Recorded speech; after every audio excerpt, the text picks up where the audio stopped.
inspiring a sustainable future. Founded in 1989, NLNG is a leader in the global LNG market, transforming Nigeria's natural gas into a vital energy source for the world.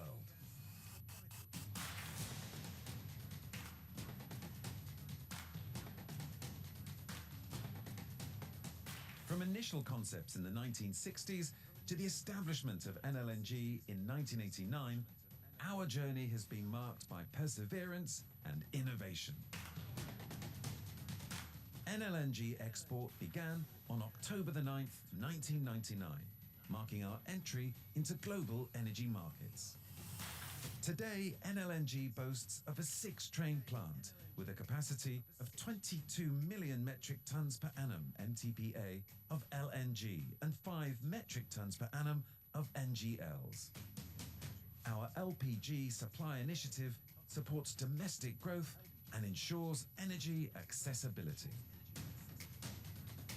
With our 7th train expansion, set to boost capacity by 35% to 30%.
drive future growth.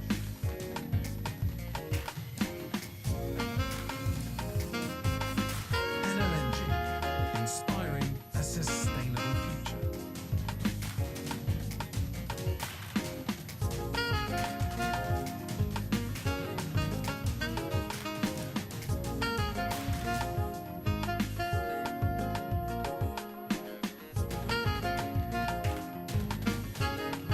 Welcome to NLNG, inspiring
Good afternoon, my literature family. It's a cool afternoon on Sunday, the 2nd of August, 2026. Today is the 18th edition of Cora, the Nigerian Prize for Literature, proudly brought to you by NLNG, the book party. Today we celebrate 11 authors who made the long list out of a rigorous selection of over 200 authors who put in their entries this year. And with me today, like I promised you, I'm going to bring you all of the literary enthusiasts, the authors who will grace this blue carpet today. And the first person who is going to come on is James Eze. He's one of the 11 who have been longlisted for today. Welcome, Mr. James. Thank you so much. I'm delighted to be here. Okay, so your book is titled Unbind Me Now. How do you feel, first of all? That's very critical for me.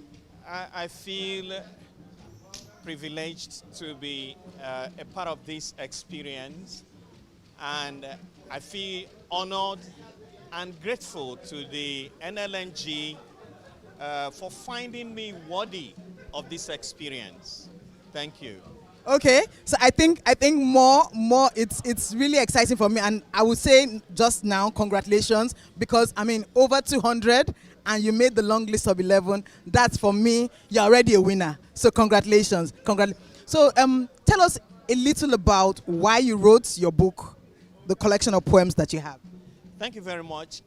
Unbind Me Now is a fierce and fiery collection of poems that was written from the place of outrage, anguish, and a feeling that we had enough as Nigerians, as people who belong to this part of the world, a country that has everything that should mark it out for greatness, but whose greatness has remained hypothetical for too long. So I felt that I needed to wake my people up, to say that we can be better than who we are. And I felt that poetry, because of its condensed and cadenced nature, is the best medium to express my outrage and wake the lion within my country. Wow, you are truly waking the lion, even within me, as I speak to you now. Well done. So what are you looking forward to this evening? What are your expectations this evening? Well, I just want to have a good time and interface with with the literati, because this is a highly eclectic audience, people who love literature and the arts, and the NLNG has given us an opportunity to be here to interface with people who value our craft. If you are a writer, you know that one of the things that we pine for is the wish to be connected to our audience. And as an individual writer, you struggle like a race against the wind to get to meet the people who will even be willing to give you their attention. And that's what the NLNG has offered us on a platter, and I'm grateful for that. Fantastic. So now that you said that, the book party is definitely going to be one that you'll enjoy. So have a great afternoon. Have a great afternoon. Thank you very much. Thank you. Thank you very much. Thank you very much. That was James Eze. Unbind Me Now is the title of his collection, and we're looking forward to having it read to us during the book party. Thank you. And at this point, I'll call on... Okay.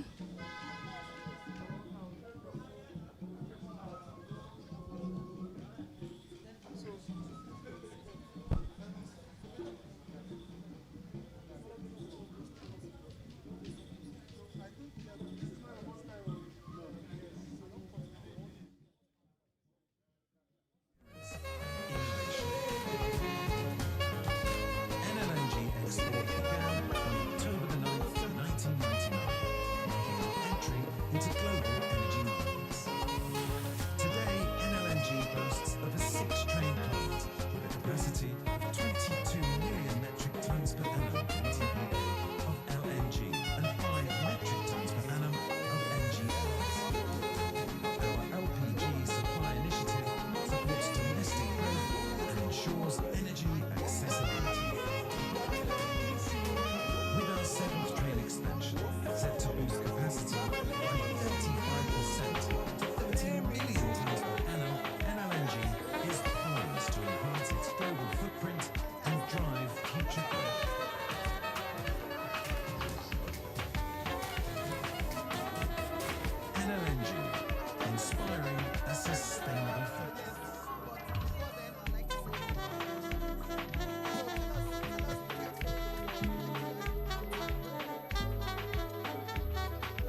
and the Incredulous. Actually, the book started life as Creeds and the Incredulous, with the IN in brackets and credulous following it. The things that we can do, say, believe, and act upon in the name of religion.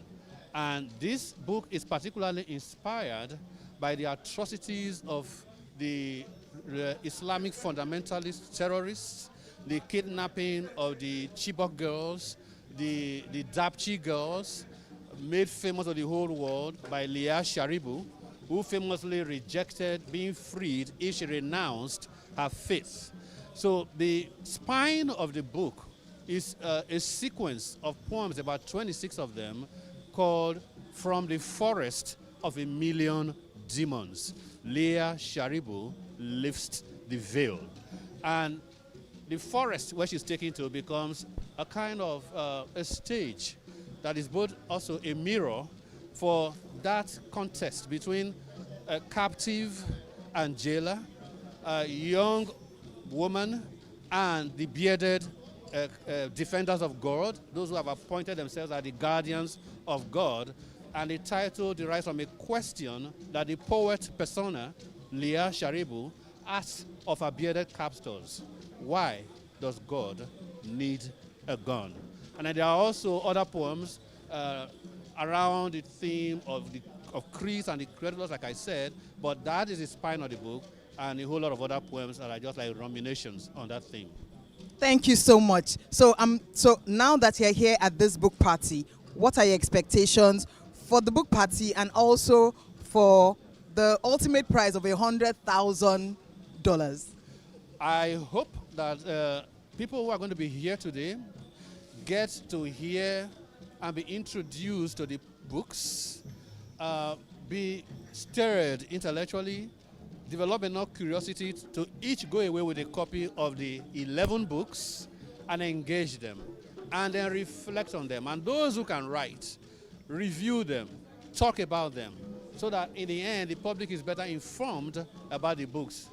Personally, it's my third time, like I said earlier, so I'm hoping that the literary gods and the ancestors will say, Ogaga Ifodo, this is your year.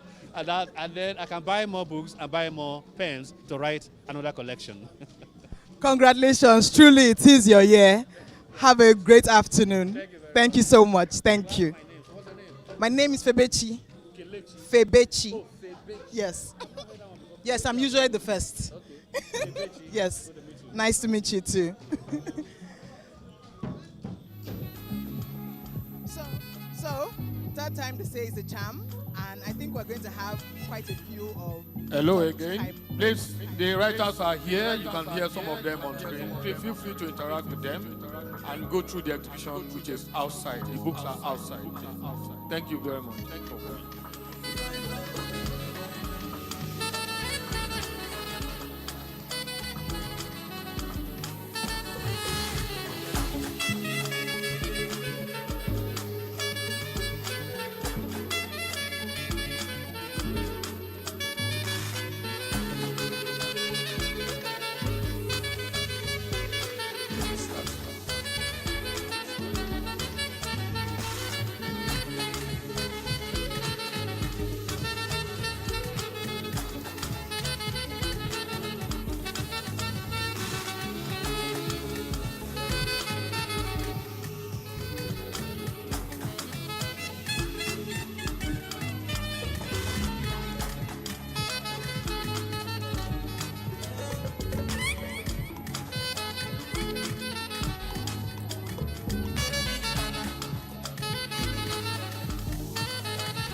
I promised you, my literature family, that I will bring you only the hottest and the best. And I'm not slacking, am I? No, I don't think so. So now I'm going to also bring another author on the long list. His name is Ayo Oyeku. And we'll have a little conversation just to catch up on a few things. Ayo? Good afternoon. Good afternoon. I will say Happy New Year. Same to you. Okay, so Ayo, I had the good fortune of interviewing you last year on the blue carpet. And a little birdie tells me that it's your third time around. So do you think that third time is a charm? Definitely it has to be a charm.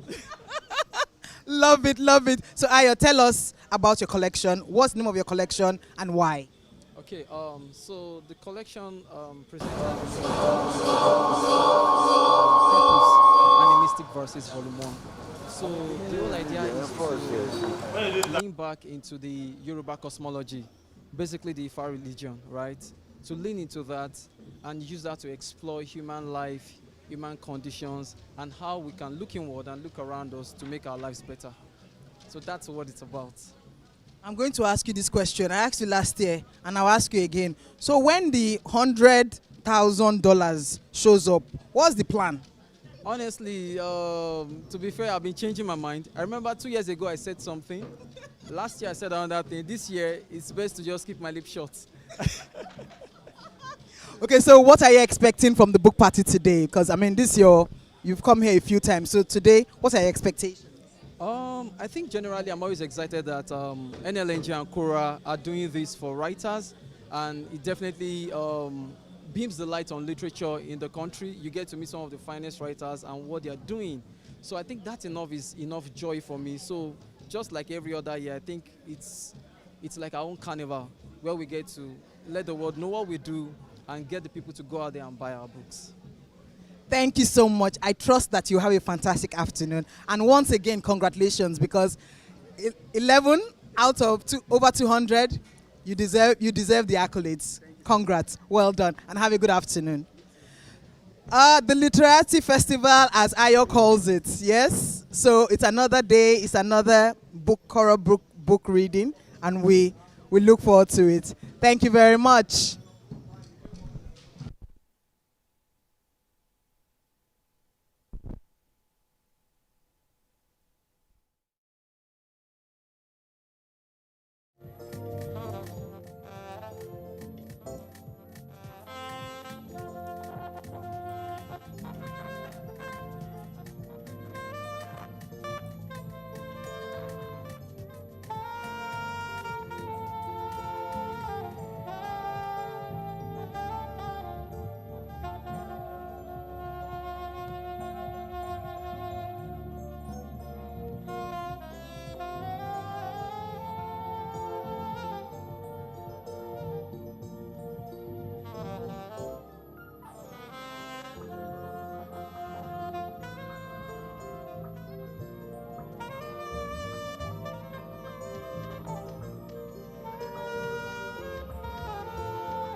My literati family, I'm back, and like I said, all juicy, all juicy, all juicy.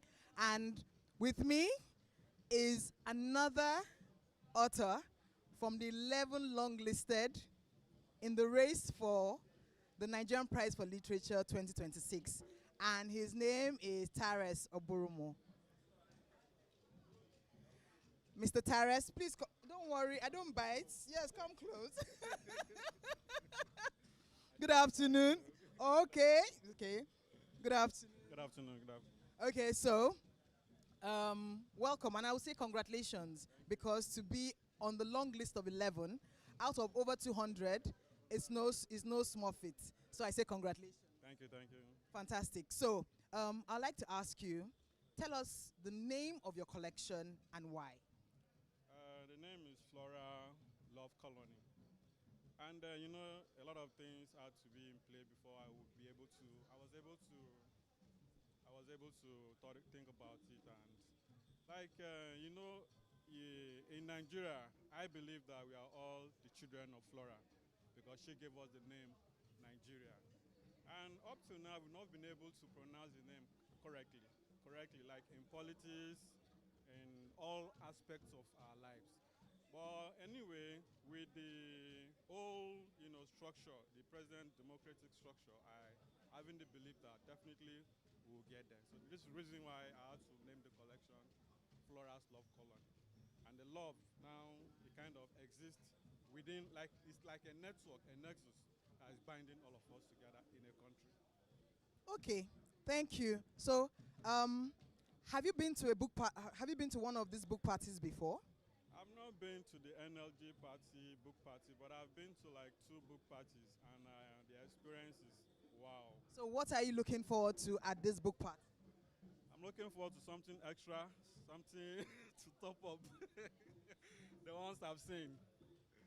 And so, so if you win the $100,000, how would what would you be? What are your expectations for that? We all have expectations, you know, and winning it from this long, you know, after this long list, 3 other ends. So it will be it is something extraordinary for me. I'll feel very extraordinary. No problem. Thank you so much and have a good afternoon. Thank you. Thank you. Bye-bye. And so, like I said, I promise you we'll continue to bring you all of the excitement from the blue carpet. So, stay glued to your seats. Thank you.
Hi, so like I promised you, I'm going to bring you everything exciting from the blue carpet.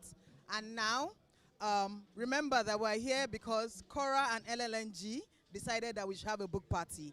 So here I have a representative of NLNG, Anna Marie Palmer Ikoku. She's the manager corporate affairs for NLNG. Good afternoon. Good afternoon. Every time I see you, you look more ravishing, for the lack of a better word. Sorry, but forgive me. But yeah, she looks exquisite all the time. Thank you very much, Ma. Thank you. So this is the 18th of the Cora book party. What are your expectations today? So, over the past 18 years, it's always been a feast of a celebration of excellence. And I don't see today's one being different. 18th, we have a long list already, and I'm seeing literary excellence being celebrated here today. But more importantly for me, I'm looking forward to the engagement and the inspiration it will give to everyone who's here to write, because the main objective of this prize is to encourage reading and to spotlight the writers. So just as we are spotlighting the writers, I'm looking forward to everybody who comes in here, either as a writer or as a publisher, to be inspired and to be able to do more. So what encourages NLNG to do this every year without fail? So NLNG is committed to excellence, like I said, and we looked at literature. Literature is very key for nation building. And so as part of our sustainable development activities, in developing the literary community, in developing education, we found this prize as a very good prize. And over the years, trust me, we've seen great improvements in the number of entries we receive, in the publishing. The books keep getting better year in, year out. So that's a great inspiration for us, because it's in line with our vision of inspiring that sustainable future. So the long list today, what are your expectations? And I mean, how inspired are you by the collections that you've seen? You know, I'm very inspired, and I've listened to other writers, I've listened to critics, and they're all excited. And the excitement I can also see because sitting with the panel of judges and listening to the process of arriving at that list and looking at the detail that each writer has put in. Every writer on that list is a winner. I agree with you. I agree with you. Any passing words before I allow you go and enjoy the party? Please enjoy the evening and be inspired. Thank you so much. Have a great afternoon. Thank you. You heard it. All the 11 long-listed are winners already. So please be inspired to write. If you're a writer and you're thinking of writing, this is your inspiration to write. Thank you very much.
Once again, I say hello to everyone.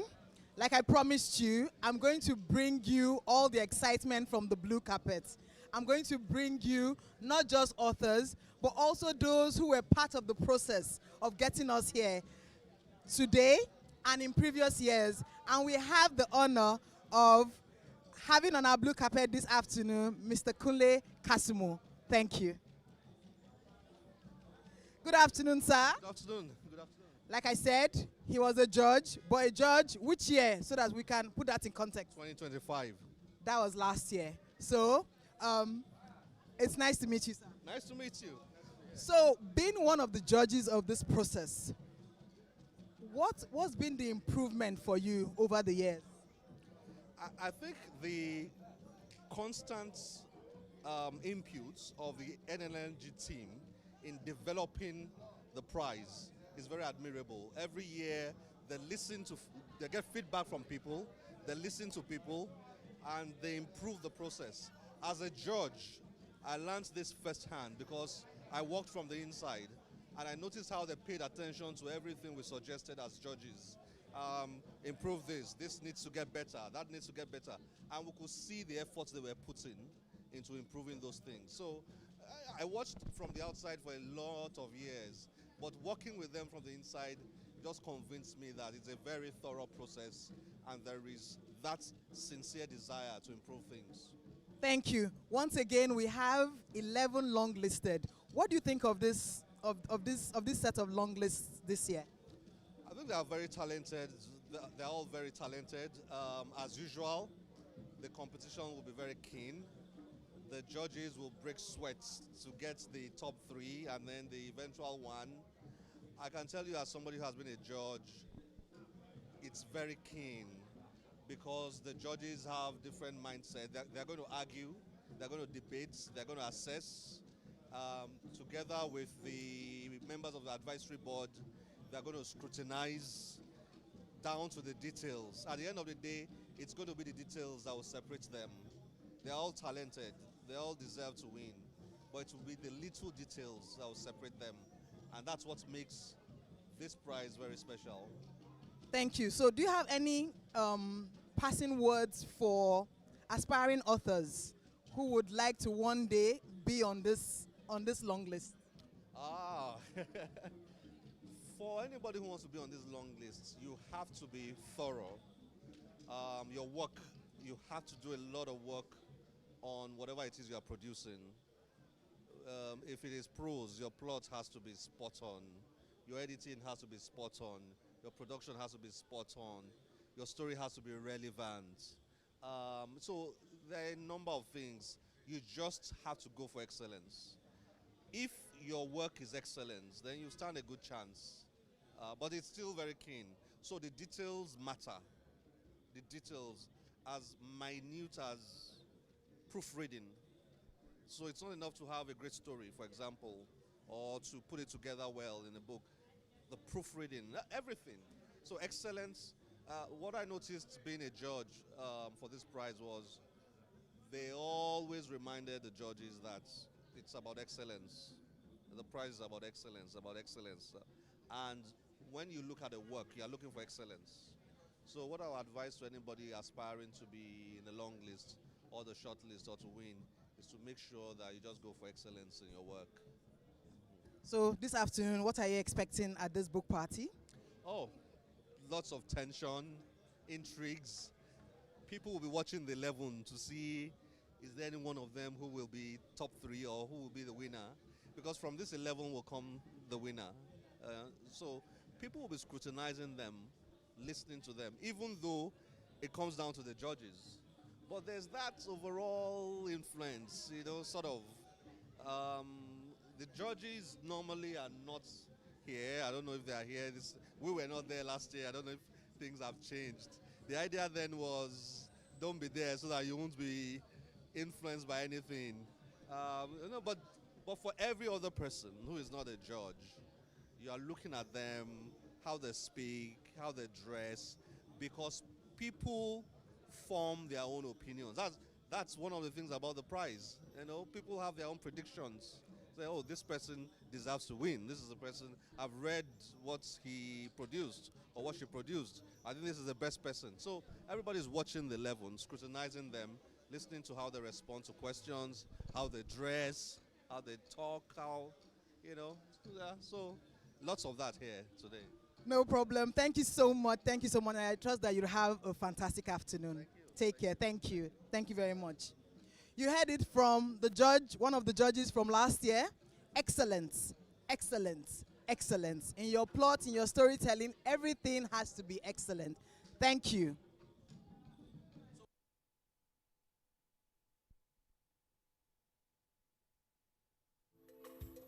For those in the foyer and outside, please can you come in and take your seat? The program is about to start.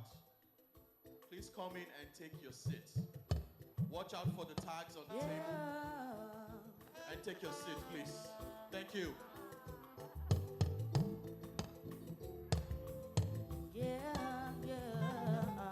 Aye.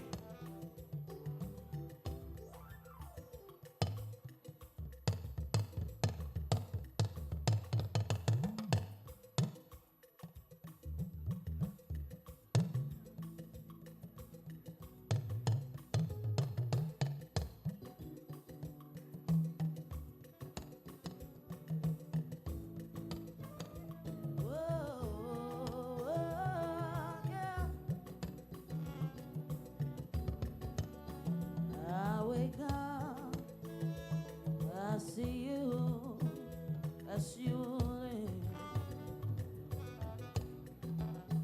I see it, I feel it as you live. When we kiss, hi mama, I wonder, but you're far away.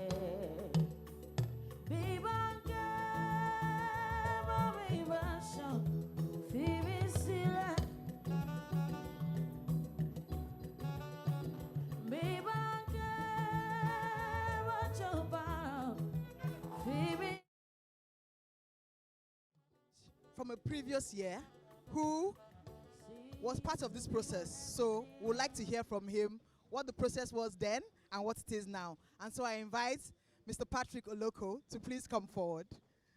Thank you. Don't worry, I don't bite. Fantastic. Good afternoon and welcome. Yes, my name is Patrick Oloko. Yes, so what year did you judge?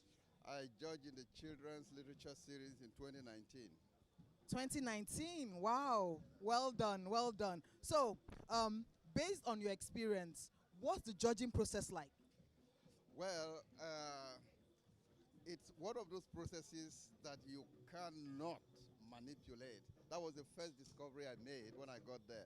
And so, before I became a judge, or before I went into judge, I heard so many things that journalists wrote about this whole process, you know, and people wrote from very subjective points of views, you know, and you were inclined to believe them because this is a nation that thrives on gossip, you know.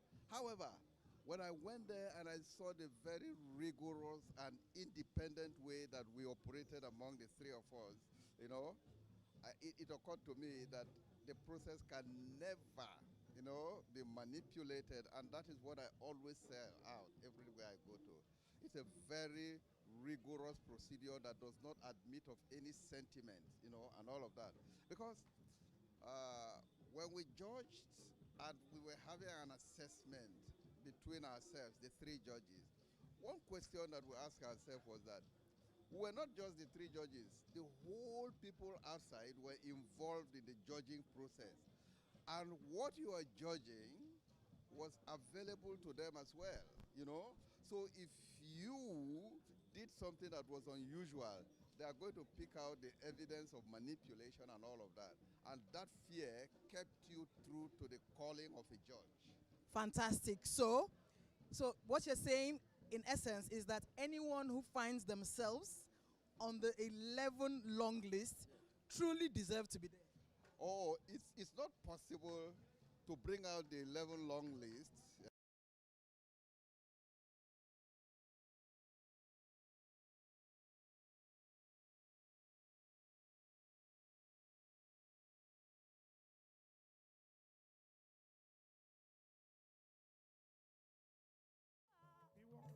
Ocean.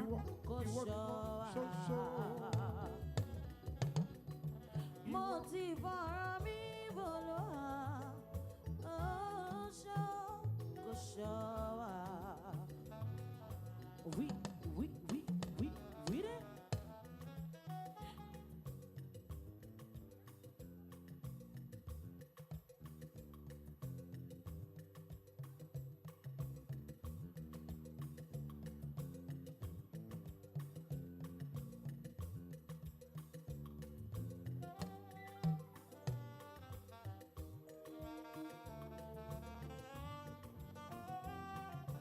Ladies and gentlemen,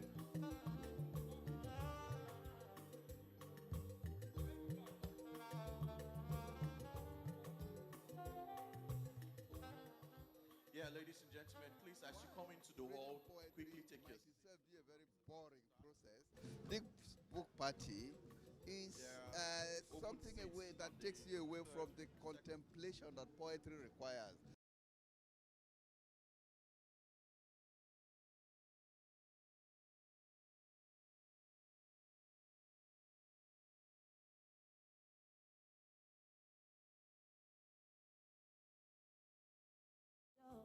When the sun can shine, I'm true to make those rainbows in my mind. When I think of you tonight, I want to spend some time with you, just the two of us, build a castle in the sky, just the two of us, just the two of us, just the two of us, building castles in the sky, just the two of us, you and I.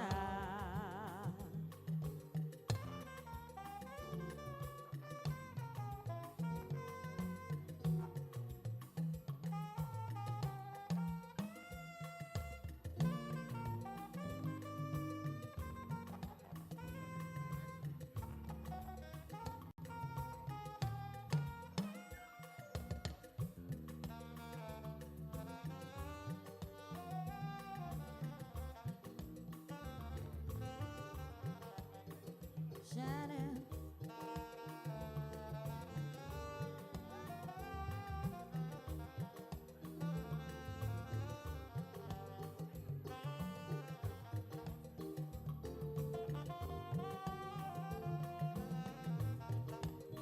Just the two of us.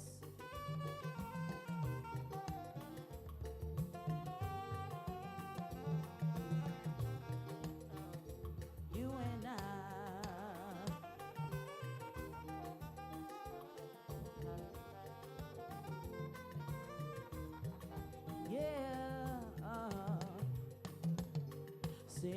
I see the crystals, raindrops fall, and the beauty of it all. When the sun comes shining through, to make those rainbows in my mind. When I think of you sometime, I want to spend some time with you, just the two of us, building castles in the sky, just the two of us, just the two of us.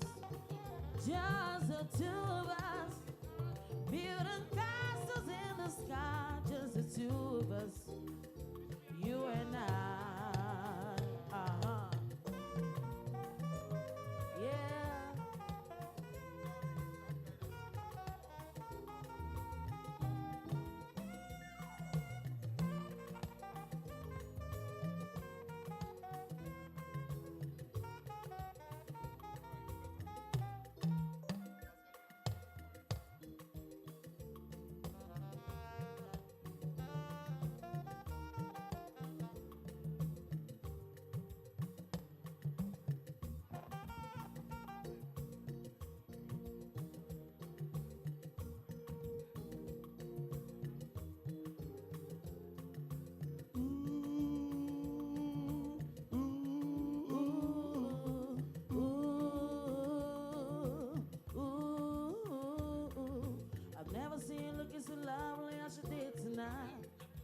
Never seen you shine so bright.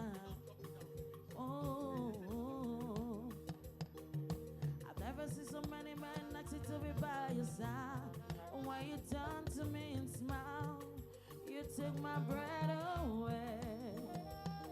And I've never seen a dress you're wearing or the island in your head. I got your eyes.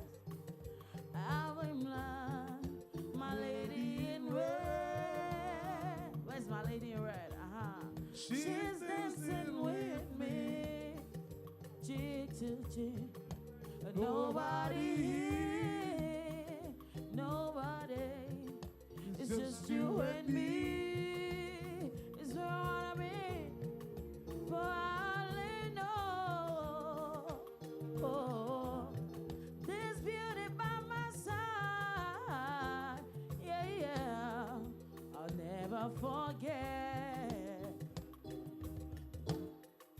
the way you look tonight. Ooh, ooh, ooh, ooh, ooh.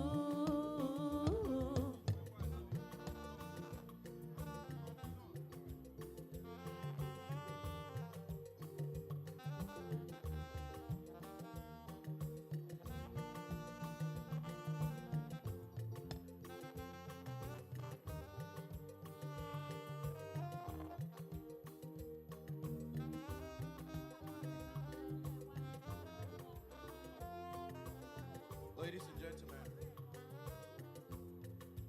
Lady in red. as we begin, as we commence today's event, I call on members of the Association of Nigerian Authors, Network of Book Clubs and Reading Promoters, poets, essays, and novelists, Poets in Nigeria, Publishers Association of Nigeria, and the Nigeria Book Fair Trust, National Association of Nigerian Theatre Arts Practitioners, Niger Poetry Festival, AJ House of Poetry, Loud Thoughts, Bariga Poetry Collective. Please take your seats on the second row. It's reserved for you. Members should come in and take their seats on the second row. We're about to commence this program. It's a tradition to start this program with a safety briefing. And we have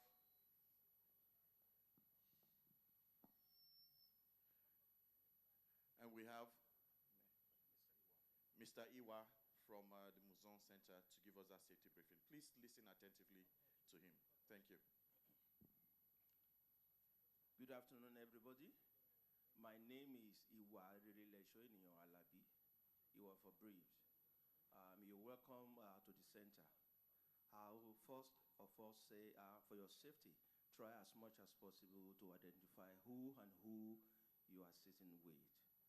Know the person you are sitting with first, because sometimes you have people you are sitting with at the table that maybe you are just meeting here for the first time, and you are so relaxed with your phone, with your valuables, and you might end up missing them. So that's your first thing. The second also is for you to identify your exits and entrances.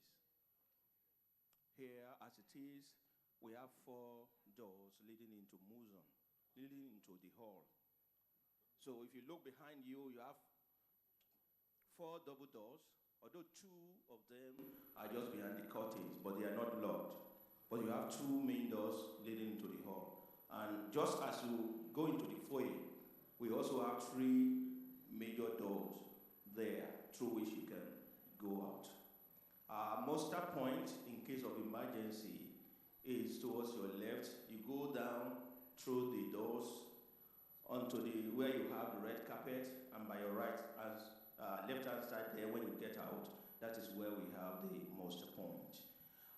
Just inside the hall, for those who might be on the stage, in case of emergency, if you need to evacuate the hall, by your right-hand side facing the hall is an exit point where you can also evacuate downstairs into the car park and then to the muster point.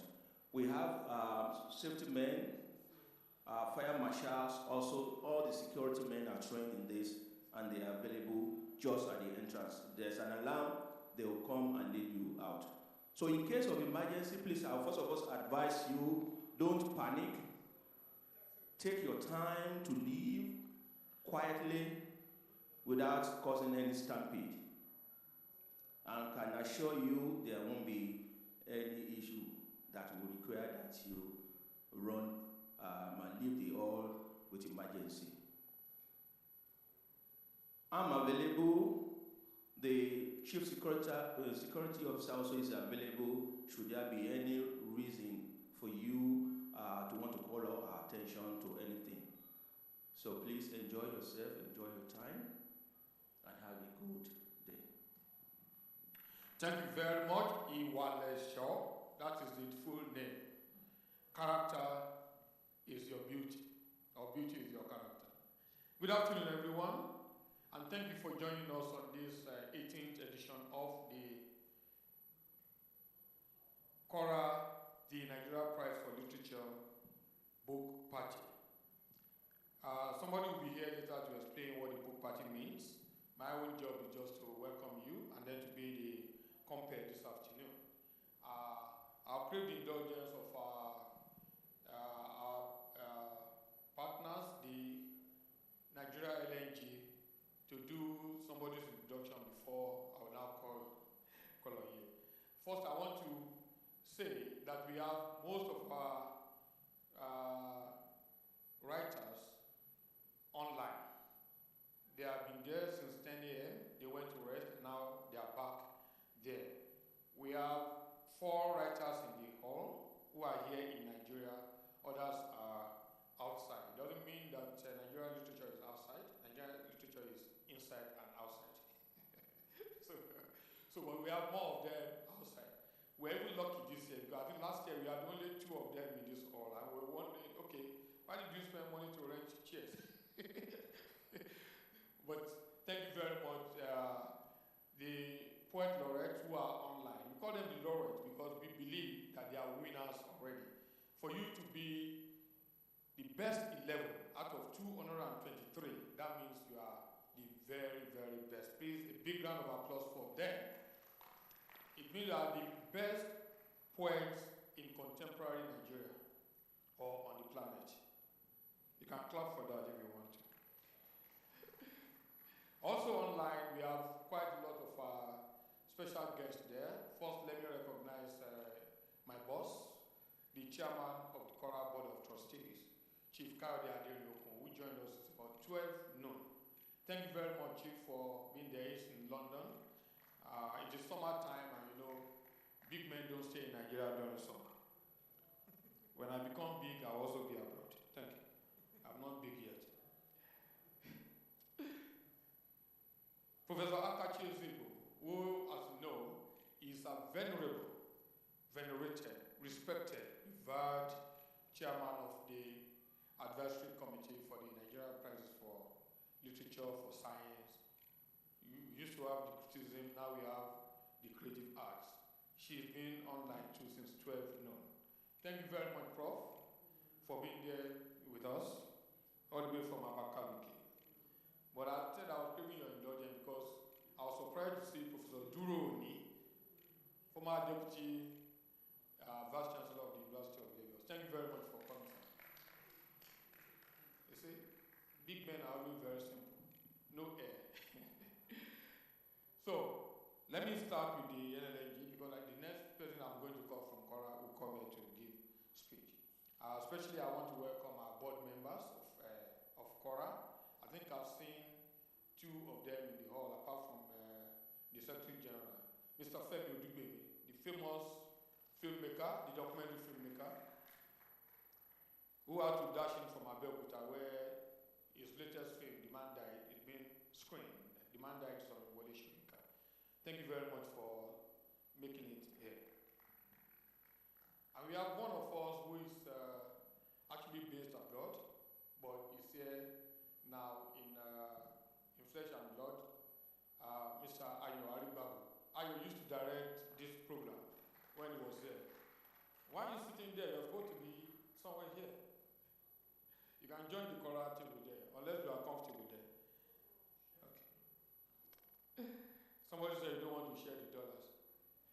But, so, having done that, please, more recognition will come eventually. Let me welcome to this gathering.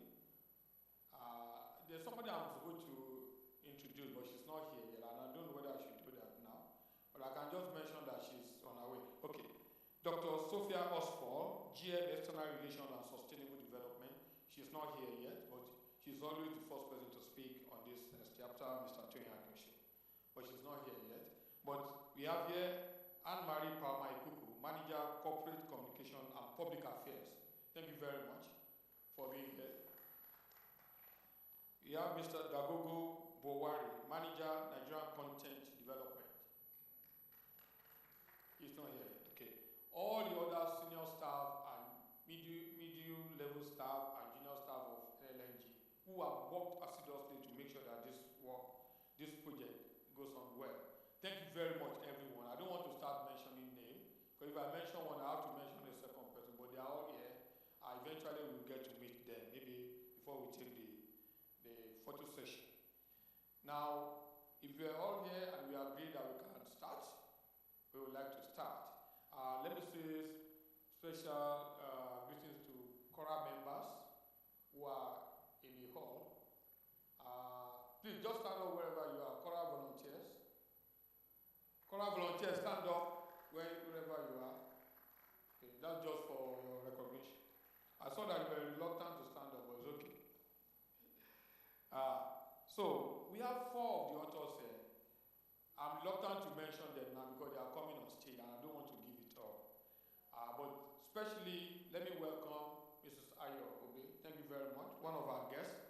If you don't know her, then you don't know the story of democracy in Nigeria. Thank you very much for being here. So, right about now, I think we would like to start immediately by inviting on stage the Secretary General of CORA, Mr. Tony Akinshi. That's the man who founded CORA in 1991. CORA is 35 years old. Please, a big round of applause for CORA.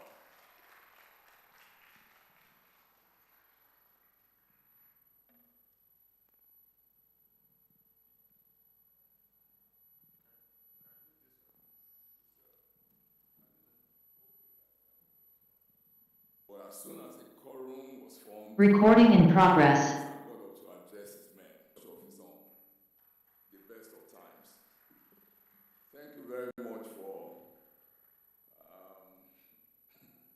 indulging that. I know some people are wondering this man is going to take all the time. All right, so a warm welcome to the guests of honor, the distinguished long-listed authors for the prestigious Nigerian Literature Prize, and all their families. I crave indulgence of the chairman of the Board of Trustees of CORA, Chief Kayode Aderin-Okun, and members of the CORA Board of Trustees, the CORA Governing Board, and the leadership of Nigeria LNG Limited. Welcome our friends, book lovers, book readers, literary enthusiasts, plain well-wishers, and everyone here present at the 17th edition, of the book party organized by the partnership of CORA and the Nigerian Prize for Literature. We're here because a profitable gas company, Nigerian gas company, decided that a way to spend some share of its profit is to enable the Nigerian reading space. The last time we got together was August 3, exactly a year ago, at the Lagos Continental Hotel. I promise you we'll be at the National Theatre next year. The venue needs patronage. It should be the primary site for cultural engagement of the magnitude and significance that we're having today. I want to congratulate the Nigerian LNG who are close to completion of the 35% expansion of their factory. The NLNG runs the largest midstream hydrocarbon plant in sub-Saharan Africa, and is a beautiful payer of taxes to the Nigerian Treasury. I was just reading the NLNG facts and figures. You should get a hold of that. They paid $700 million to the Nigerian Treasury last year. That's a lot of money. That's 0.7 of $1 billion.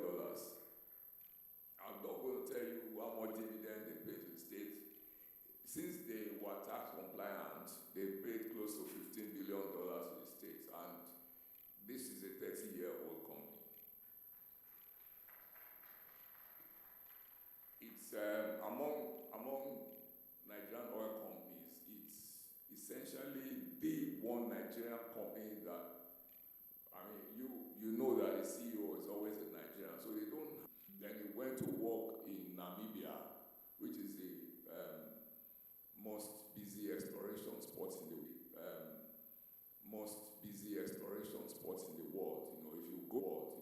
If you are assigned to Namibia, I mean, you have to be one top professional. Namibia is where everybody is drilling for oil now. And then he went to Brunei, to the MD of Brunei.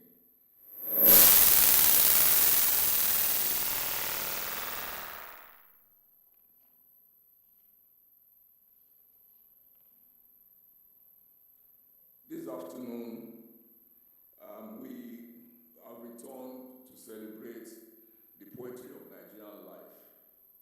The literary matriarch, Mabel Shegun, said that throwing a stone in the marketplace would hit a Nigerian writer. What it basically means that Nigeria is filled with writers.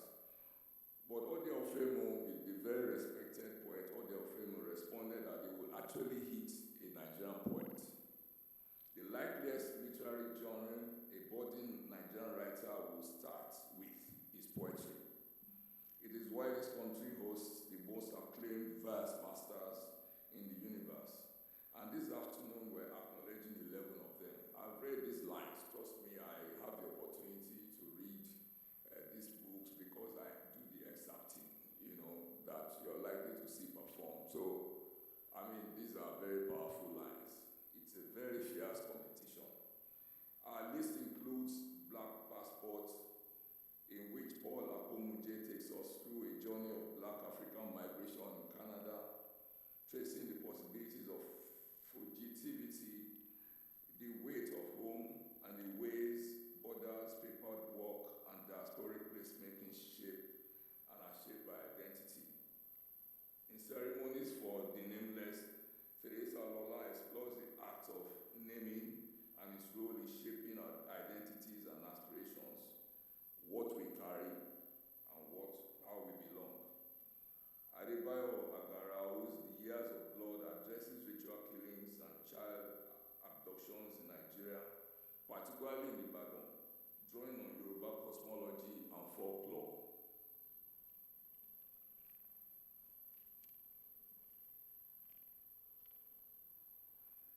Razak Malik Bolaon's collection, The Origin of Wounds, exhumes fragments of historical accounts that bring us face to face with the brutality of national and global wars. Tares Oborumu's Flora's Love Colony is an anthology of poems that recount the intrusion of imperial fascination with the purpose of Nigeria's ebullient human and capital resources.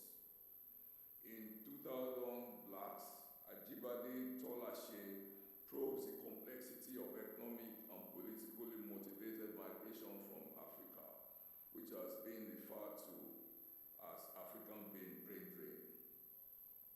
Sadiq Zukogi, now these are the next set of poems I'm introducing now, those who are now returning to the party for the second or third time.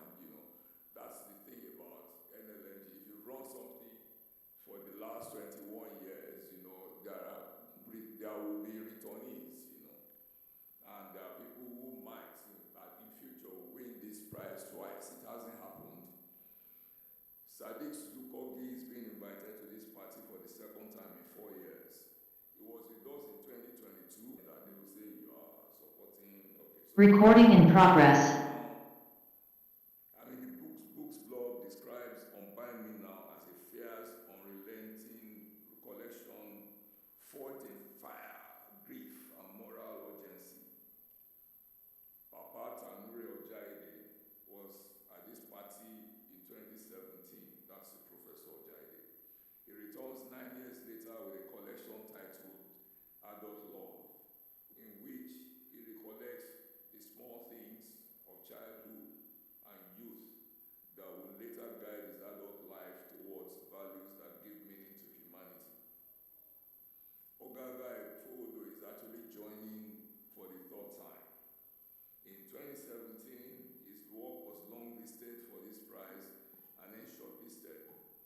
2022, he was here with another. This year he's offering Why Does God Need a Gun? A collection, he says, that listens to for voices nearly erased, the screams of schoolgirls stolen in the night, the heartbeat of a daughter who refuses to renounce her faith. Ayo Yeku actually returns to a long list of the Nigerian Prize for Literature for the third consecutive year, which means he's not just a poet. Last year he came with a novel. The year before he competed as a children's book writer. His 2026 work is Corpus.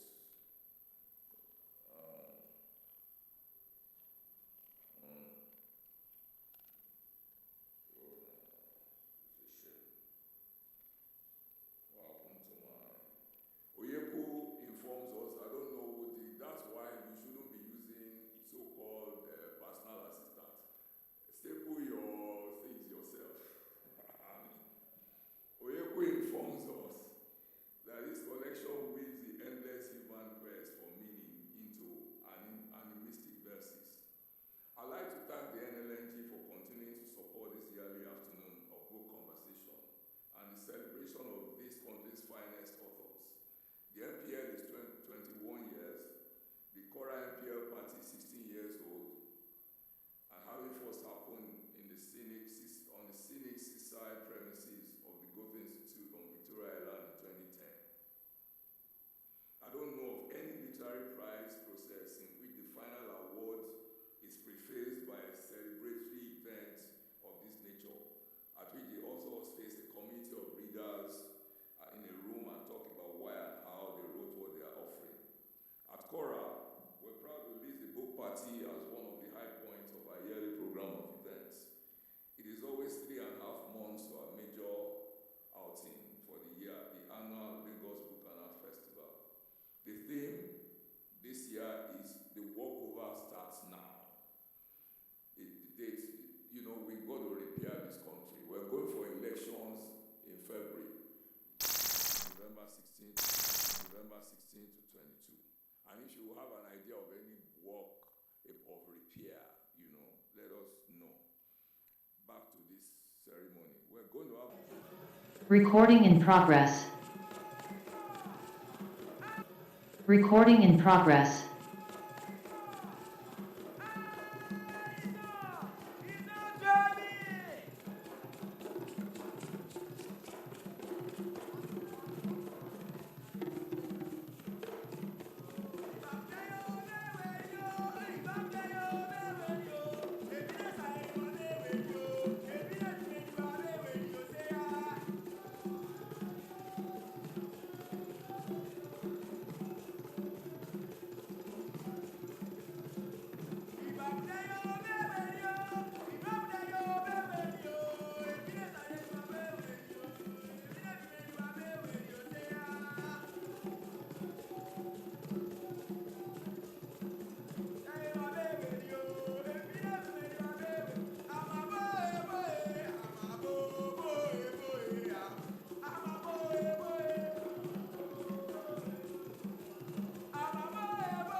Manager, Mr. Dagogo Bowari, Manager, Nigerian Content Development.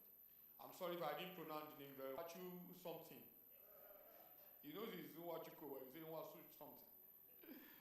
Also, Mrs. Toki Aboguje, who is the president of an African, I forgot what it is, but former director in the Lagos Chamber of Commerce and Industries. I didn't even see you on time. One of our past laureates is here. Thank you very much for coming. Didi, thank you so much. Mr. Francis Onwoche, who normally would be on this stage to help us to do some of the reading, one of the finest voices you can find in this town. I'm Professor Tuji Aziz, head of School of Media at the University of Lagos. I didn't want to call you full charge because your teacher is there. You don't want him to withdraw your professorship. Well, thank you very much for coming. Everybody, please, you're welcome. As we see the faces, we keep on announcing. We also have a journalist partner here. I've seen some of them, but I don't want to mention individual names. But especially, please help me to welcome all the literary organizations that are here. I don't know how many of them. I've asked for a list, but I don't have the list yet. But I know that I've seen people from ANA, Association of Nigerian Authors. The president and the escorts are here. I've seen Nigerian Book Network of Nigerian Book Clubs and Reading Promoters. I think they are here too. I don't have my list, so I'm sorry. I've seen members of PEN, poets, essayists, and novelists. PEN Nigeria chapter. Those ones, they're always agitating for freedom of expression. Be careful. I've seen members of NANTAP. I think they are here too. Okay, thank you very much. And then we have some of the, Lagos is very rich in poetry. We have poetry cohorts, and I know this because I produce a poetry event every March, World Poetry Day, and we always engaging them. I know that I've seen AJ House of Poetry. The members are here. I hope they are in now. Oh, okay, thank you very much. Especially we deal with these people because these are very young people, they are students. In this hall, I'm sure they are the youngest. Thank you very much. Where's your master, Dagatola? He's outside. Yeah, I'm sure he's selling books. I get commission from those books, so I will not disclose that. So, also, Badagry Poetry Collective, led by Shegun Adefila, who is not here, but I'm sure the members are here. Loud Thoughts, I think they are here too. Loud Thoughts? Yeah, okay. Poets in Nigeria, PIN. I think they have the biggest program on poetry in Nigeria now because they do this cross-country poetry event that is always going on. Then we have the Niger Poet Community, Godson, thank you very much. They are here. They are very big too. But thank you. So we'll do more recognition later. Today is not a day of recognition. Straight away, we want to go into the main section of this program because we're timing and we have writers who have joined us, the laureates who have joined us since about 1 p.m. They did their sound check. So I'm just going to be calling the names as I have them here, but I'll do it while standing in that place. I will only do the moderator here. I have the pleasure to introduce, number one, let me make a preface. There's an obsession we have in Kora, young people. Young people. As a matter of fact, somebody should sack Mr. Akinsho and myself because we are the longest reigning Secretary General, Tony Akinsho, and Program Chair. Please sack us. I think we're done and dusted. We're grooming young people. And I can tell you that we have about 70 of them under our care. Mostly we adopted them from the University of Lagos, where Professor Oni was, when he encouraged us to start doing our book trek there. So we saw these young people who were at Odia of Fairmont. Odia is a major poet in this country. During his birthday, we saw them, and we thought that these are the people that we should bring in to be part of what we're doing. So we absorbed them into us, and they are the one running this whole program. I'm just taking shine by holding the microphone this afternoon. So we always encourage young people to be here. So you're going to see performance on stage by young poets. I hope the poets will not mind that we brought in young people to read your poem because they are the one we're preparing to start taking this. So our moderator this afternoon is a very young lady. But I'm also impressed by the kind of thing that she has done in her young age. I'll just introduce her and then eventually we'll have some engagement with her too. She is Juliet Naji. Juliet, you can feel free to walk in my front. Juliet is a performance poet. She's a spoken word poet. She's also a poet who writes, but sometimes those who write poetry are not necessarily those who perform them. But she's doing all of that. In her old age, she's formed so many poetry organizations, and she has been doing that. And people don't really know about her. But every time we've encountered her, we've always loved her. One year when we were celebrating Professor Wole Soyinka's at 90, and we're looking for somebody to engage him on stage. So we look around, we didn't want to put the one that you told in show called the usual suspect. Big belly people like me who will be engaging Soyinka. So we look for a young person, and we found Juliet. Somebody recommended her, and even Prof. You know the way it can be. I don't want to say he has small. He said, "Who is that girl?" And I mentioned it, and after the session, we said, "You have to be the one to do this." Thank you very much, Juliet. So you can walk on stage. So Juliet is a poet herself. Thank you, Juliet. And now, so I will be calling the poet. I have a feeling that if I'm standing here, okay, I won't disturb the screen. We're going alphabetical order. That's the best way to do it. Alphabetical order, not in terms of name, but titles of the book. So next time when you write your book, that man doesn't like me. Next time when you write your book, make sure that your title starts with A, so that I can be number one. I'm joking.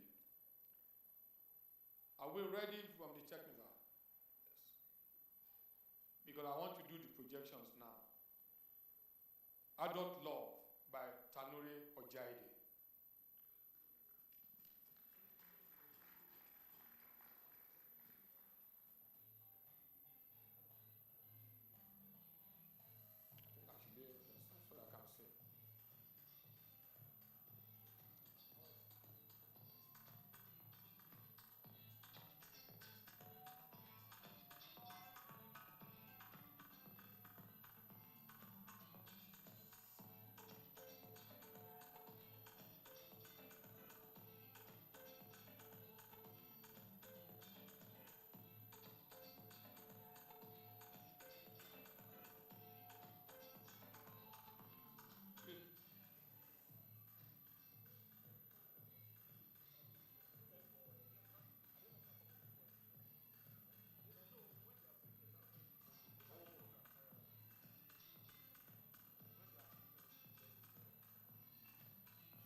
Next is 2000 Blacks by Ajibola Tolashe.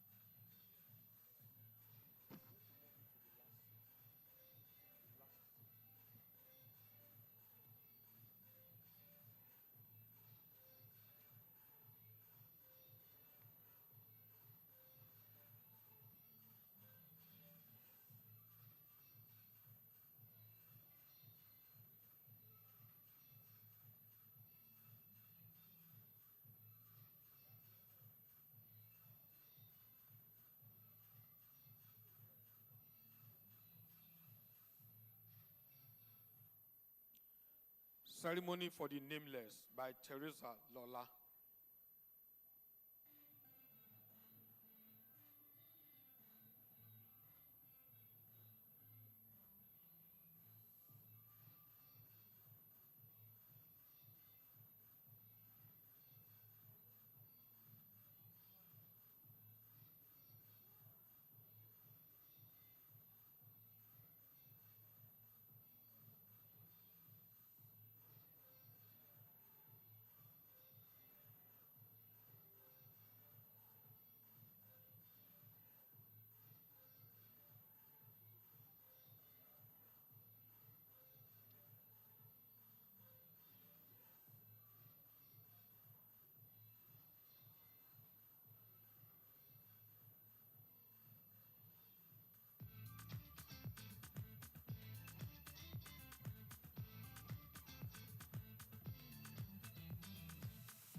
Couples, Animistic Verses by Ayo Yeku. I was beginning to get jittery that all of them are outside, but Ayo Yeku will break these jinx for us.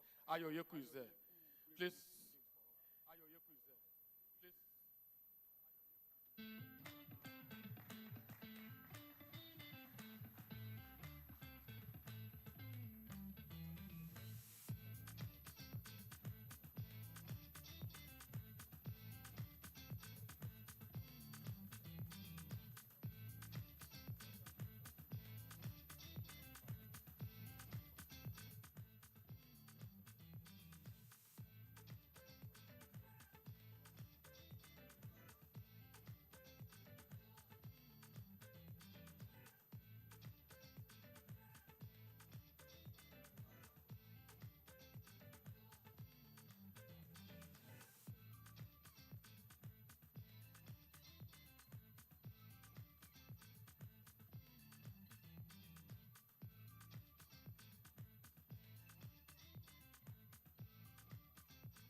Next, Flora's Love Colony by Tyrese Uburumo.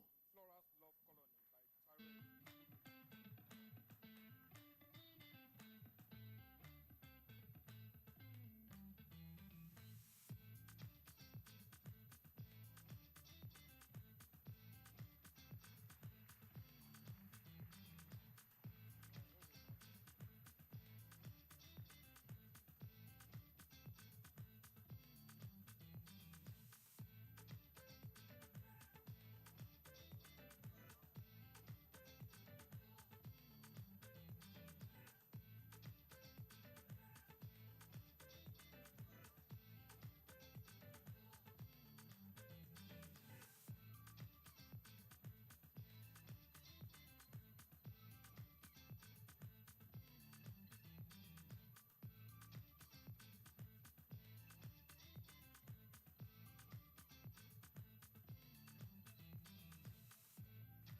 The Origin of Wounds by Razik Malik Golahan.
The Years of Blood by Adedayo Agarau. Years of Blood by Adedayo Agarau.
Back to the House. Unbind Me Now by James Ugu Eze.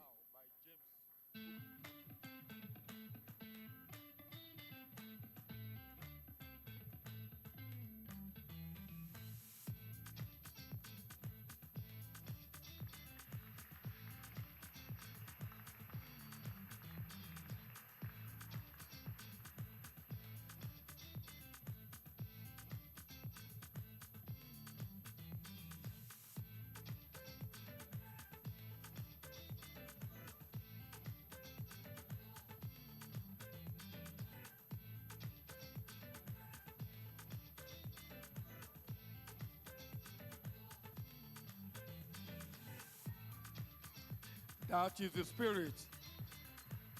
That is the spirit. And last, but definitely not the least, Why Does God Need a Gun by Ogagai Forward.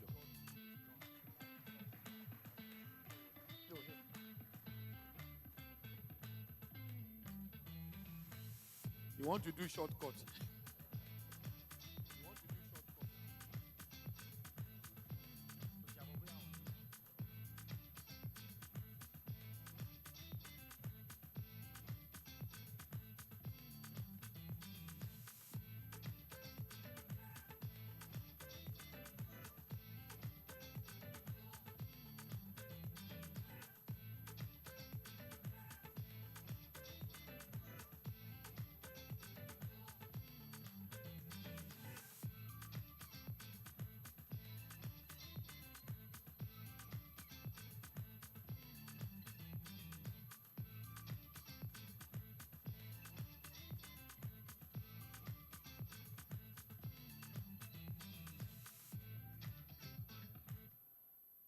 So for the last question that Ogaga asked me, the reason we ask you to move that way is so that the video will measure the time that you get to the stage, and then we want to see your fashion parade.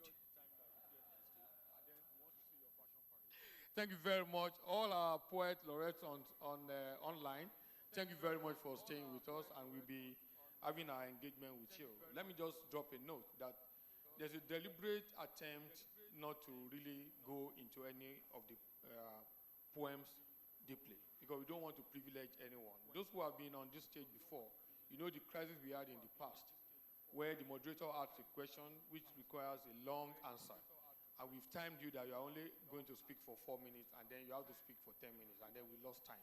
So right now, we just have basic questions. So it's not the problem of the moderator, it is my problem. It's deliberately done so. We don't want anybody to feel privileged. If you've been part of this project in the past, there was a year that one of the poets actually wore costume and was dancing on stage. And they said I should go and remove him. And this guy had amulets.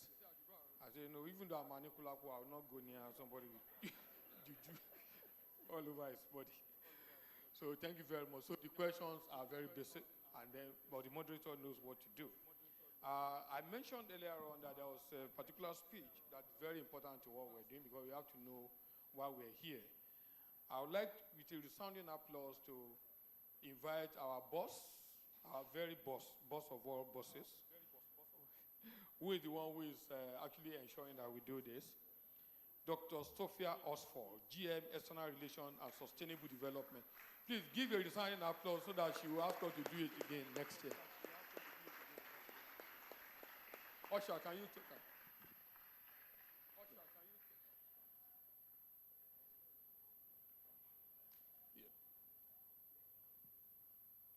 Someone is calling me, but I can't see anybody. Please, just let me do what I'm doing.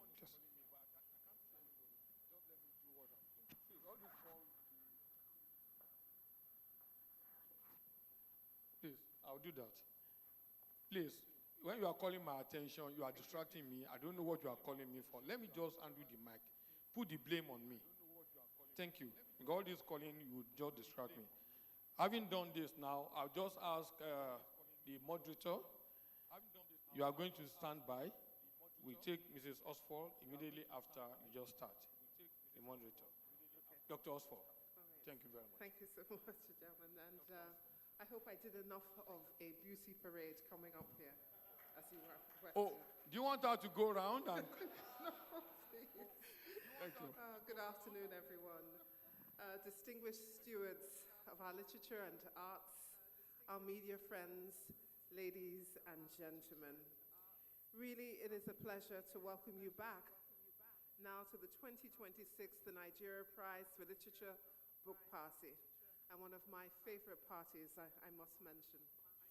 This annual gathering, organized by NLNG in partnership with the Committee for Relevant Arts, CORA, has become one of the most anticipated moments in Nigeria's literary calendar.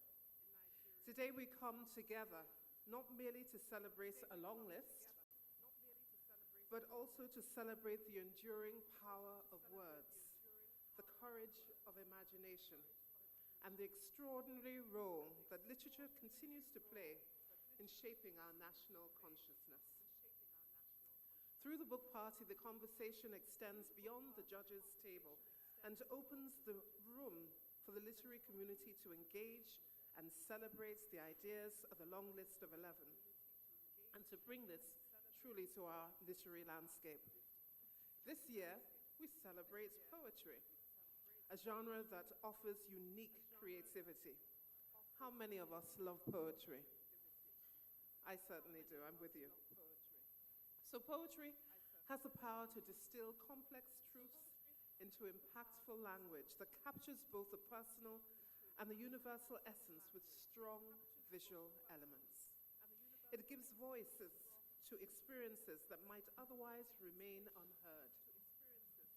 From the lyrical brilliance of Nzemwa's Ohetu's Chants of a Minstrel and Gabriel Okara's The Dreamer, his vision through Tade Ipadelo's The Sahara Testaments, to the philosophical reflections of Ikyogu Oke's The Heresiad, and the deeply personal contemporary voice of Romeo Origon's Nomad. Each laureate has enriched our literary heritage and raised the standard of those who follow.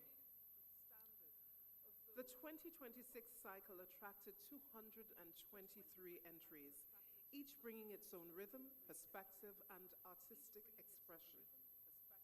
Each of these submissions speak to the vitality of Nigerian poetry and the confidence the Nigerian writers continue to place in the NLNG-sponsored the Nigeria Prize for Literature. From these entries, the panel of judges established 11 outstanding poetry collections that have earned a place on this year's long list and now stand to step closer to joining the list of distinguished poetry works. Please join me in congratulating our long-listed poets with a warm round of applause.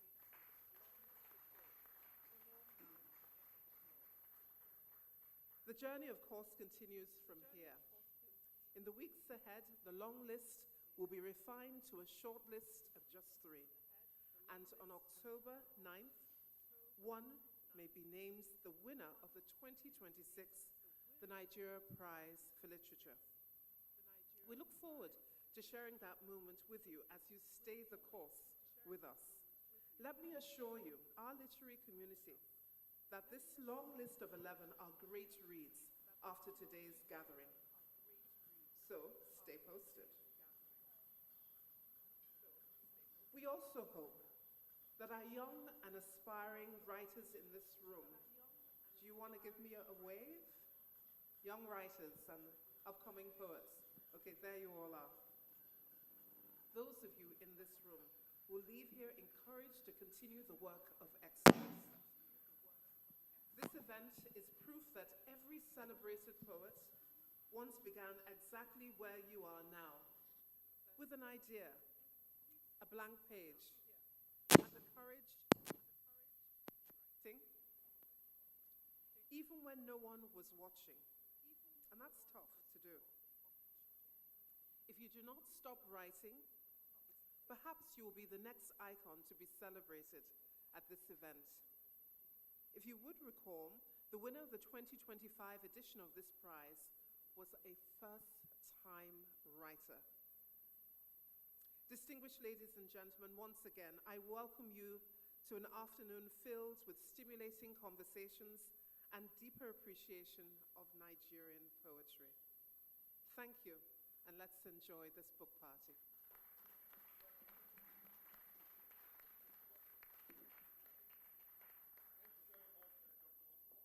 My mic is off. Okay, thank you very much, Ma, for giving us that. I said the moderator should get ready, but there's something we like to do. I spoke about not making any of the poets feeling privileged or anybody feeling somebody has been privileged. So we've put the poems in the hands of young people, and they're the one to perform, read or perform your poems. It's deliberately so that when we ask each of the poets to read, we don't want somebody to read a long poem that will then shortchange the others, and everything is timed. So that's what we're going to have now, and the poets will announce the poem they're reading. They will announce it at the end. If you're ready, please, let's start. And I may never know, and I may never know why. I may never know why. I may never know why. If there is a conclave of powers, each according to their wishes, but offered gatekeepers. What womb vindicates their choice of what one would become? Oh, misery. Oh, misery of born and unborn. What can I say about my choice? For what can I say about my choice? Adult Love in the Childhood Garden by Tanure Ojaide. I am Adeshewa Alagbala. Thank you.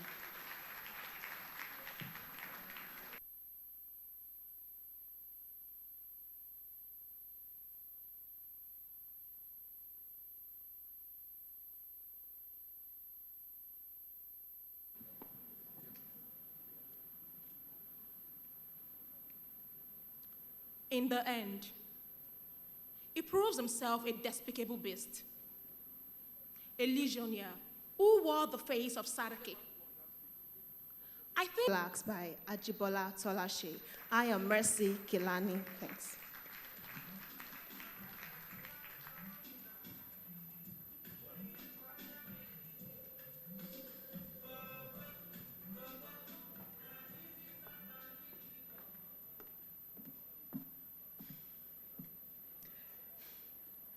If only you could walk softly with the inner edge of your feet, treading the path where shadows meet light, for the river that forgets its source, snuff it out, leaving you wandering in the cold void of what could have been.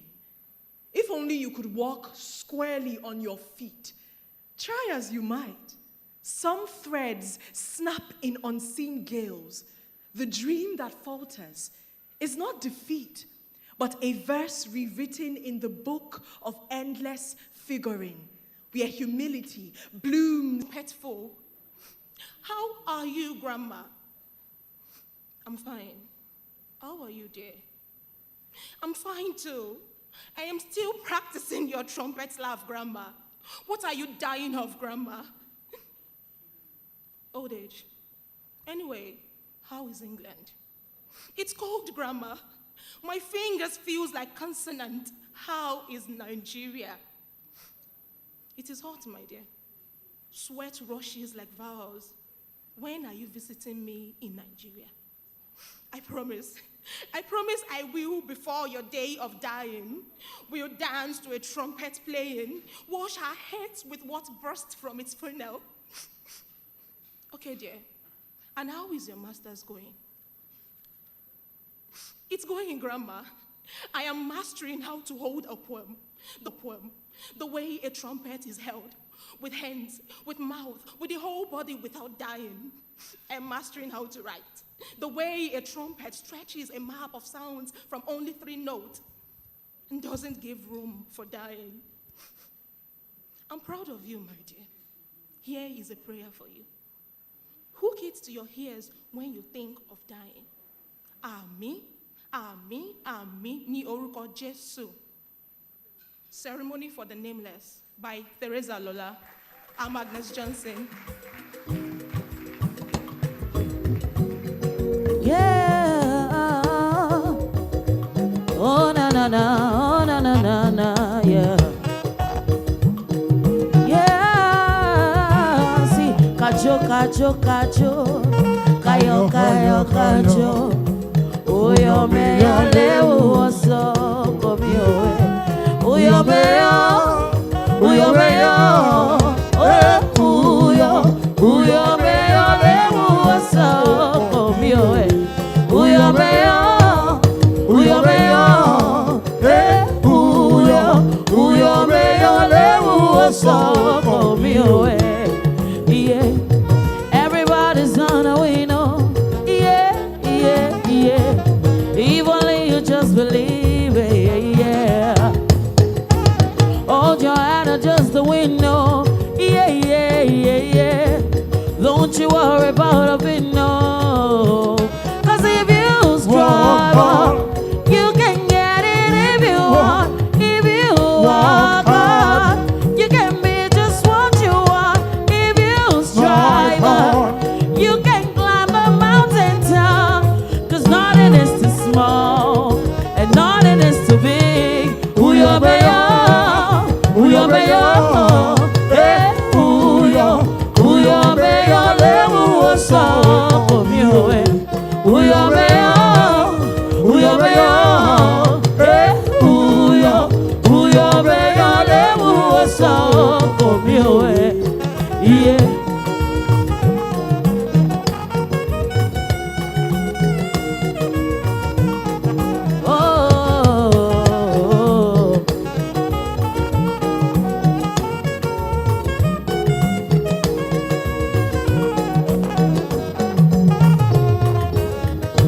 Sorry what my eyes seen, oh. Oh, told you me tirino. Yeah, yeah, yeah, yeah. Don't let them tell you can. Cause they won't have you just so you know. Just keep on pushing on. Ibiti mami mi hode. Madebe matu kocho. Ibiti daddy mi hode. Madebe matu kocho. Ori ori mi cho. Ori lano kobi o. Ori mi masu. Uyo beyo. Uyo beyo. Uyo beyo lewu oso kobi oe. Uyo beyo.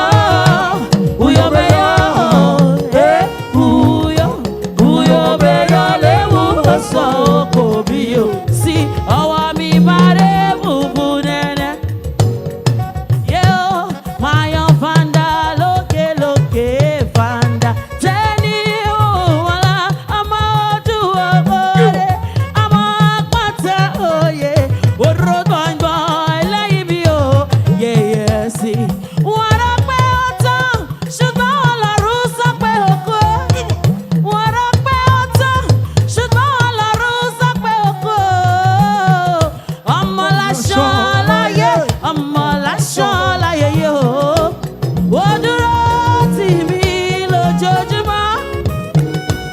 Má jẹ́ kó ta borí mi jọ̀wọ́. Ibikíbi tó bá ti wù mo mọ̀ pé inú rẹ̀ dùn torí o. Mo ṣe rere láyé mi, mo ṣe rere. Mo yan fada láyé mi, mo yan fada. Mo ṣoríire láyé mi, mo ṣoríire. I see you baby. Mo yan fada láyé mi, yeah. Uyo beyo, uyo beyo. Uyo beyo lewu oso. Yeah. Uyo beyo. Uyo beyo. Uyo beyo lewu.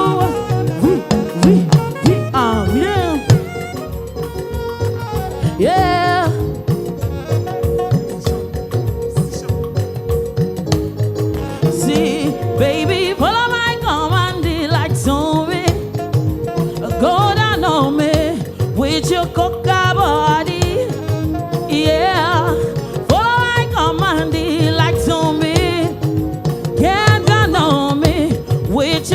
your body.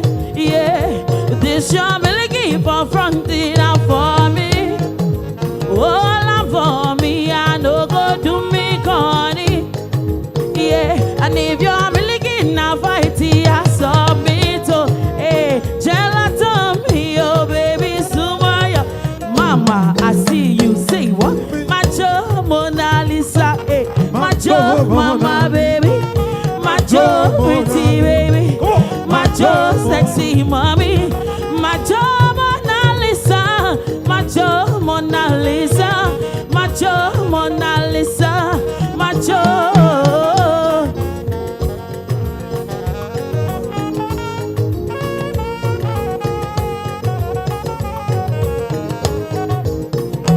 Girl, I'll be foolish if I don't let you indulge me. Your lips like poison, I'll take my chance with you. If I did no time, you in the night, I show you I'm loyal. You want time, I'm on fire like tsunami. Yeah, yeah. Will you hold me down? Say in the corner, would you like to dance with me? Waka waka when you enter my licha. Yeah, baby, corner. Will you give me sugar? Wahala,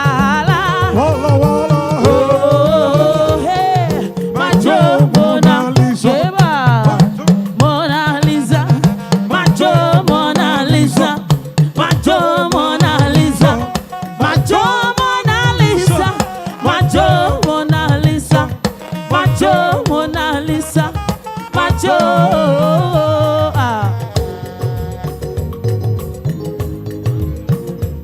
Yeah. Whoa.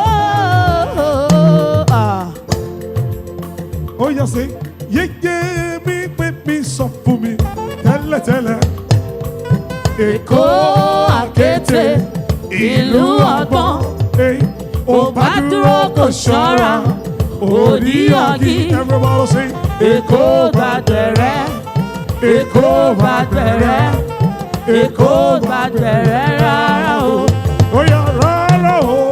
Èkó gbàgbẹ̀rẹ̀, Èkó gbàgbẹ̀rẹ̀, Èkó gbàgbẹ̀rẹ̀ rárá o.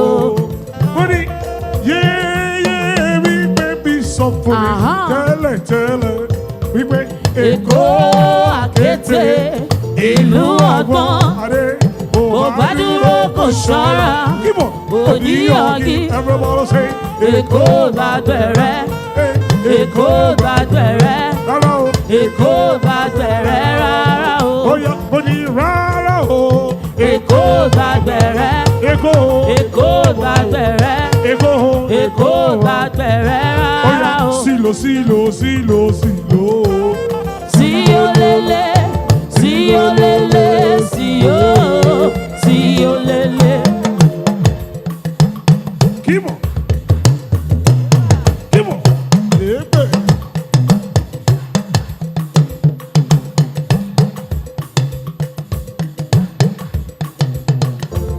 Sílò. Sí o lele, sí o lele, sí o lele.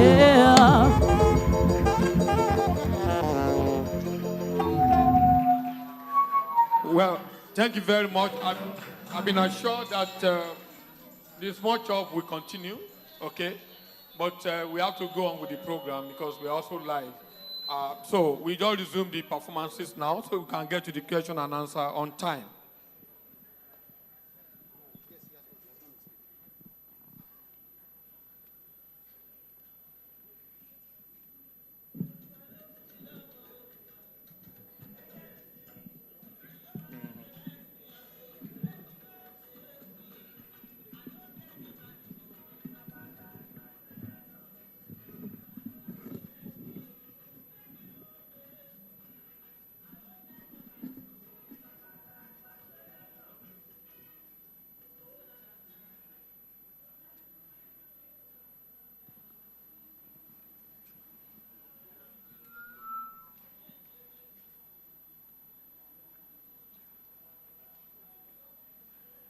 flags flown at half-mast.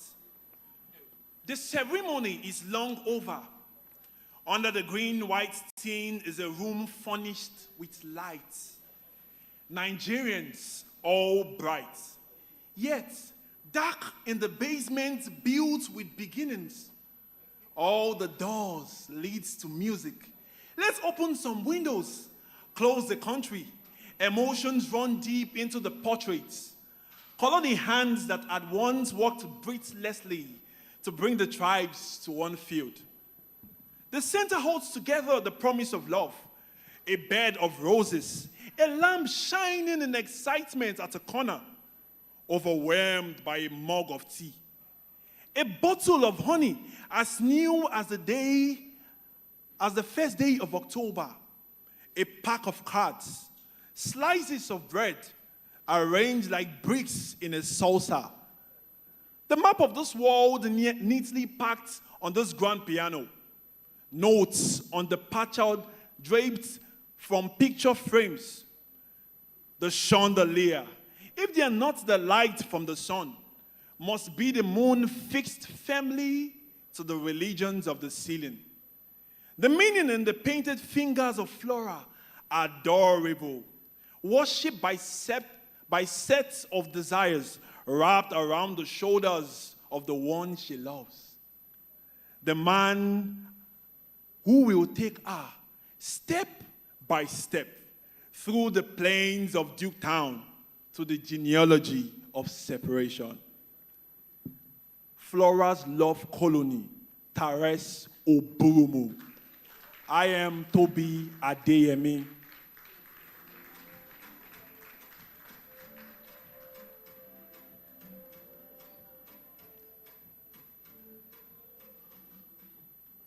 On the vast body of water, there are waves heavy with the last prayers of the drowned. There's a catalogue of losses, a depository of last words spoken by those whose bloated bodies cannot be received from the bottom of the sea. Dear God, beneath the seas are the bodies of our fathers who shouldered children in the light of the world. Mothers who once tended their infants with lullabies. How do we measure the depth of the sea that claimed the bodies of our loved ones? How do we track the footprints of the drowned on water? Tell me how. In the register of drowned bodies, there are forgotten children. Mahmoud, Abdullah, Zobu, Hasham, Uthman, Kabiru, Hakim, Hazan, Alan, Khadija, Asana, Zinat, Ahmad. All of them were children. Too many to be counted.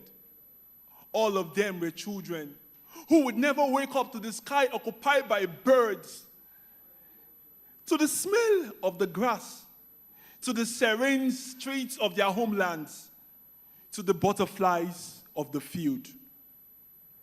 The Origin of the Woods by Razak Malik Bolahon. I am Toby Adeyemi.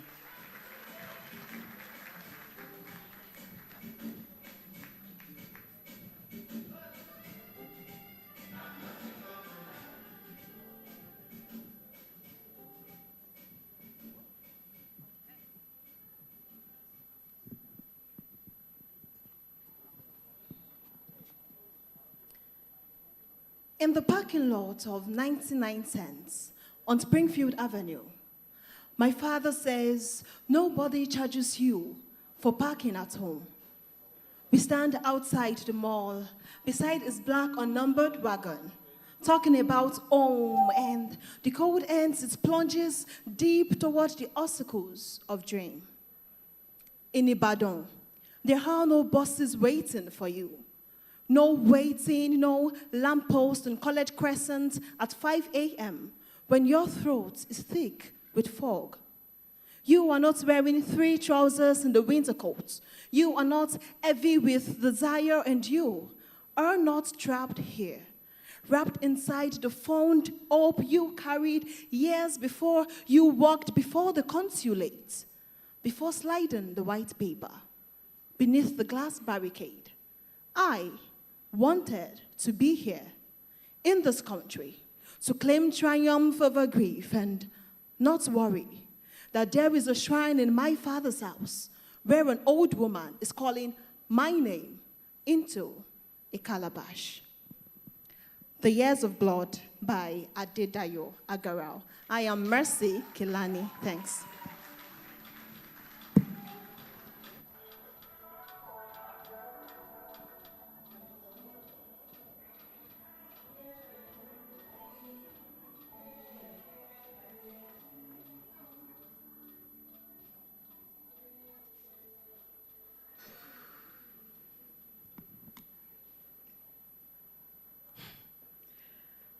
I am he whose reflection astounds the mirror.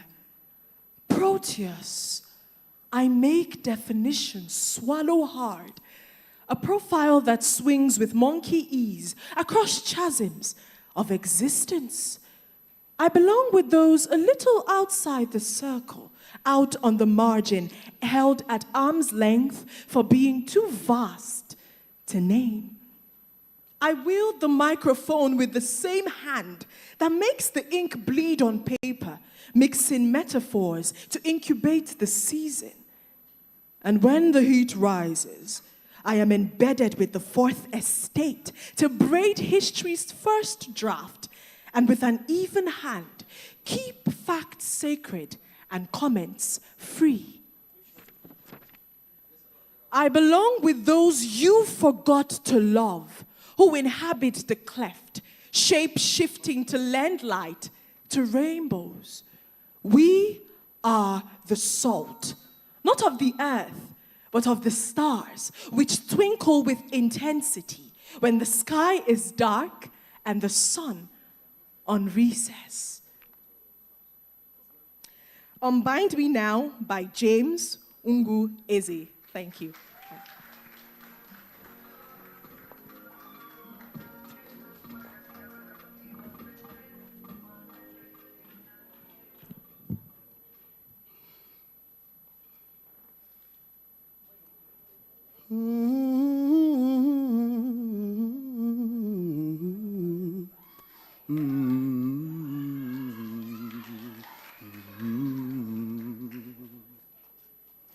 Darkness thick like a wall of wet wool.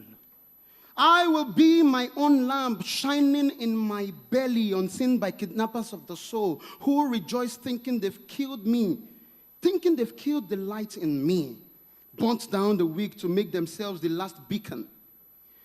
Eyes closed, I will navigate my way to the star twinkling for me, saying, I watch over the night to keep the promise of dawn. An owl's hoot, hoop, hoop. A bat's upside-down prayer, yuck. The shriek of the antelope as the lion claps his jaw. The mosquito's patience with the ears. Count for me the hours and the days. Tell me that my faith lie in my hands, cupped for God's mercy. To hell with bearded saviors of God. 2,000 years ago, God the Son told his zealous bodyguards to let little children come to him. For the road to his kingdom is paved with laughter that flutters with wings of the butterfly, cools in the throat of the thrush, innocence that breaks every curse. Why does God need a gun? By Ogaga Ifowodo. I am Olawe Nathaniel. Thank you. Thank you very much. If you are impressed with what they have done, please a resounding applause for them. As I said, we deliberately choose young people to read your poems, Sars and Ma, because we think that you've written, and those who are going to be reading it are these young ones, and we want them to engage the text further. Thank you very much for that. These are members of Kora, as well as undergraduates, but all the people who read on stage are award-winning spoken word performers themselves. But I wanted you to see the book so that you can buy the books outside. That's why we asked them to hold the book and not just come on stage. Please buy the book. That's what it meant. Thank you very much. Now we go into the Q&A, and now it's left to the moderator, Juliet Naji. Please, a big round of applause for her. And for all the writers online and those who are in the house with us. My job is done for now. Thank you. Good afternoon, everyone. My name is Juliet Naji, and it's really a pleasure to be here to be moderating this Q&A with the 11 long-listed poet laureates for the NLNG Prize for Literature 2026. I would say that it is an honor to be here because a lot of these authors, I follow their work, I read their work, and they inspire my writing. So for the first session of this Q&A, I will ask each authors 3 questions.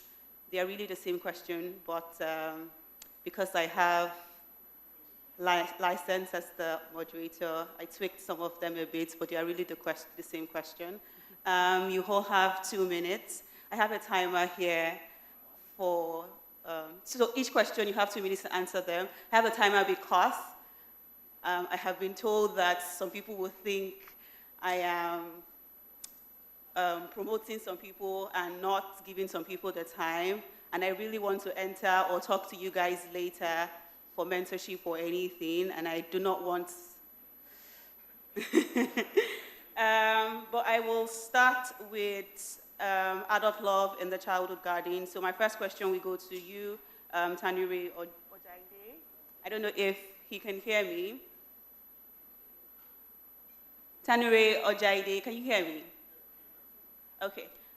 So my first question to you is, from winning the Commonwealth Poetry Prize in 1987 until now, where you are a long-listed poet laureate for one of Africa's most prestigious literary prizes. Looking at your journey, what does this moment represent for you?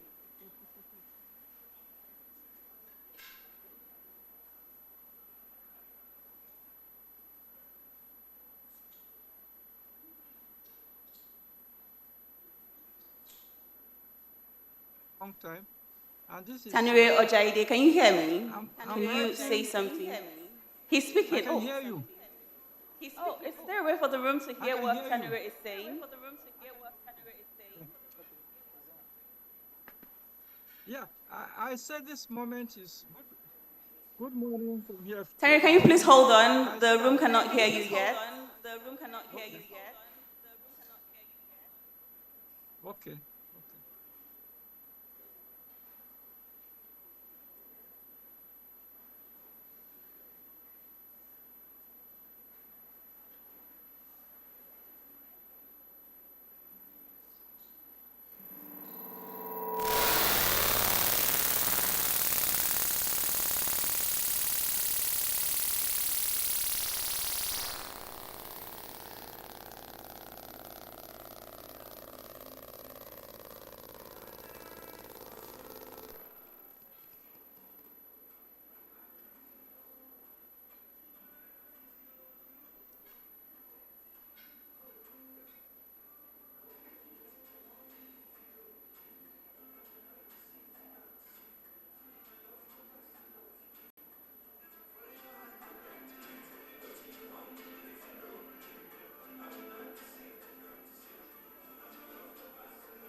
Okay, so maybe I will start with the people on seats while they resolve that.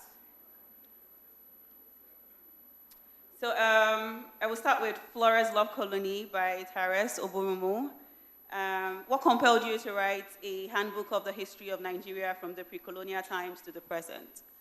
What was your motivation? Yeah, what compelled me to write Flora's Love Colony is when I read about the history of Nigeria, there's nowhere you can not find Flora Shaw. Of course, we all know who Flora Shaw is. She is the wife of Lugard, the first Governor General of Nigeria. Then today, while we were on the bus coming, my fellow poet, Ogaga, we made a very light joke of it when he asked me, when he said the relationship between Flora and Lugard was not a legal marriage. So it wasn't properly arranged, an arranged marriage. And then he said the Lugard, Flora is a girlfriend of Lugard. And then I said, if Flora, in my mind, I said, if Flora is a girlfriend of Lugard, then we are all illegal children of Nigeria. Because she was the one that gave us the name Nigeria. And from what I read about Flora, she's the one that gave us the name Nigeria, and she didn't give us that name. She gave us that name out of love, love for a country, love for a people. So I saw all that, and I decided that I think I should write a brief history of it. And that's how Flora Love Colony came about. Thank you. Thank you so much for that, Terrace. And also thank you very much for staying on time. So my next question is, looking at your journey, what does this moment represent for you? Being a long-listed poet laureate for the 2026 NLNG Prize. Yeah, my journey, poetry journey, has been a very tough and long one. You know, I've been writing poetry for the past 15 years or so. I think the first 10 years were very, tough for me. And it was during those difficult times that I won the Solomon Facebook Prize for African Poetry. And that really spurred things. That really encouraged me to keep on, to stay on the journey. And then this year, I found my name on the long list of the Nigerian, I think one of the prestigious and very highly rated prizes in Africa. Of course, global, you understand. So finding your name on the list, I think is something I cannot explain, is something beyond me. I find joy, and I'm thinking that with this, I think my journey, I have a very long way to go, and it's also bright for me. So finding yourself among very magnificent poets, 11 poets, is something extraordinary for me. Thank you for that. Please a round of applause for his answers so far. So my last question for this round is, if you were to win the LNNG Prize for Literature, how would it affect your entire career, not just as a poet, but your entire career? Of course, I'm from the Niger Delta, one of the poorest regions also where I come from. During my primary school days, we used to paddle canoe while going to school, attending my primary school. And there were no books. I can remember vividly, it was at the age of 15, I got to read my first book. And that was a poetry volume edited by Wole Soyinka himself. And the poem that got me was this Building a Nation, written by one Ribadiri, I've forgotten the other name. That was when I started reading. So I started reading a book from, I think, age 14, 15 or so. So my long dream has been to build a library, for primary school pupils. So that's been my dream. So if I should be able, I will be overjoyed, I'll be full of joy if I'll be able to build a library, for primary schools children. Thank you so much for that. Another round of applause for him. Please, more round of applause. It's not easy to be a poet laureate. Okay, so the next person I'll be asking questions is you, Sir Ogaga Ifowodo. A lot of people have written about Leah Sharibu. A lot of people have written pieces about Boko Haram. But what compelled you to write this piece? That's why does God need a God? Why does God need a gun? Which is a collection that is more, that talks more. That's not my question. Which is more than just the Boko Haram or the things surrounding the Boko Haram. So what compelled you to write that book? Thank you very much. Just before I go into my answer, speaking of Lugard and Nigeria, I think I should remind my brother poet that I have a poem in my second book of poems entitled, God Punish You, Lord Lugard. Now, about this book, I think the title gives it away. God, the Almighty, the Creator, whom from the Abrahamic religions at least, is omnipotent, omniscient, and omnipresent. Yet somehow, some beings molded out of mere clay believe that they have to protect God, turn themselves into the guardian of God. They do not want to wait for God's promised judgment on the last day.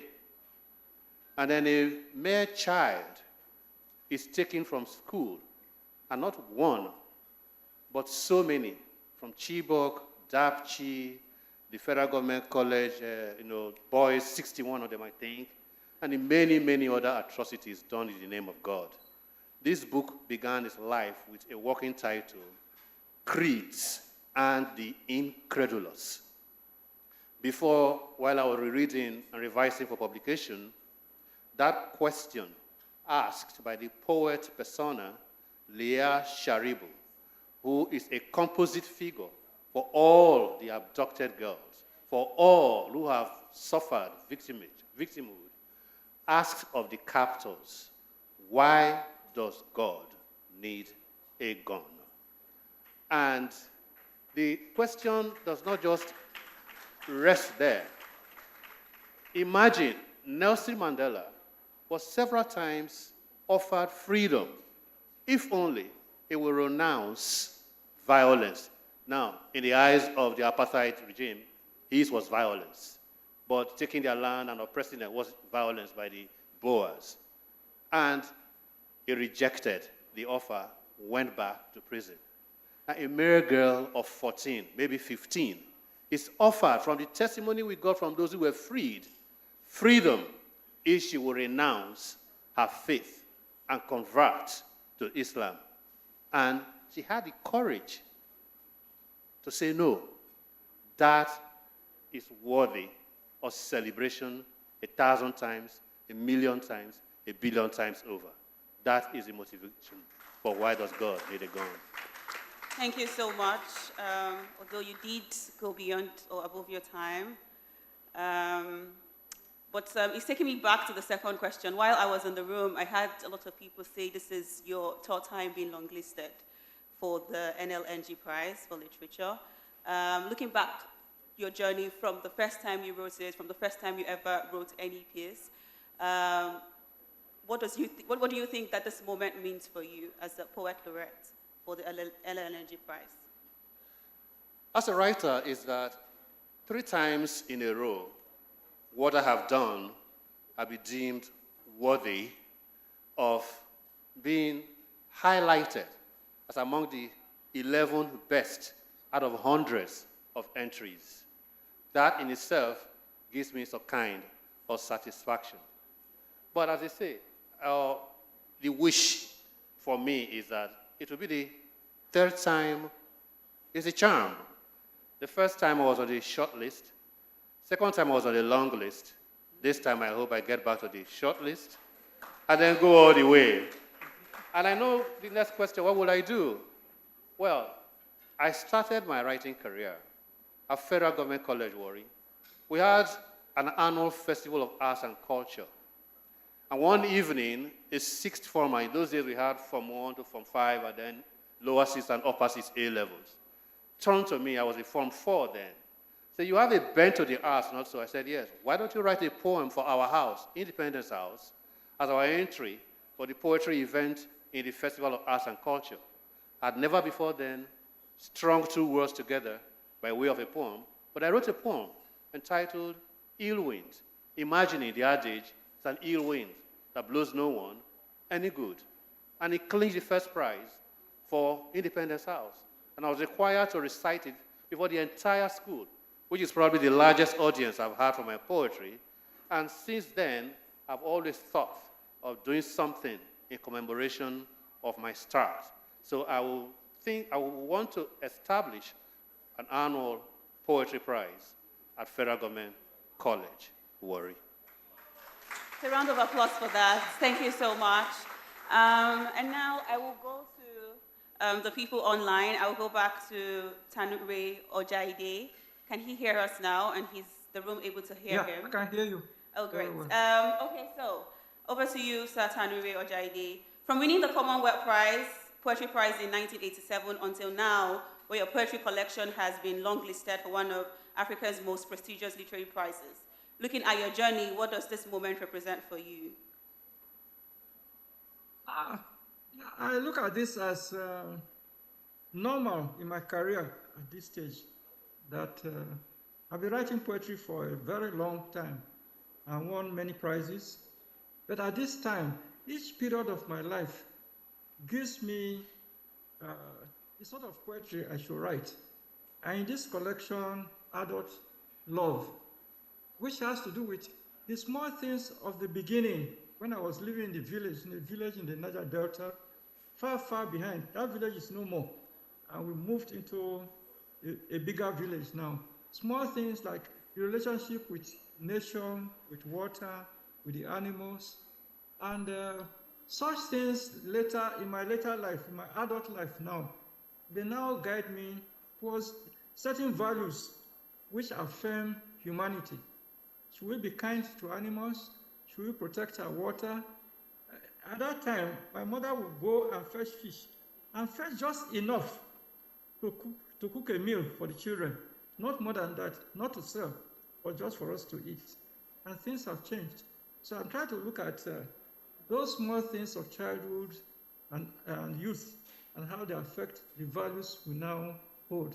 And then now a tango. People talk about environmental literature. My mother and father practiced that long before they came into being in the 1990s and so forth. At the same time, this period of my life, I've seen a lot. I go through a lot.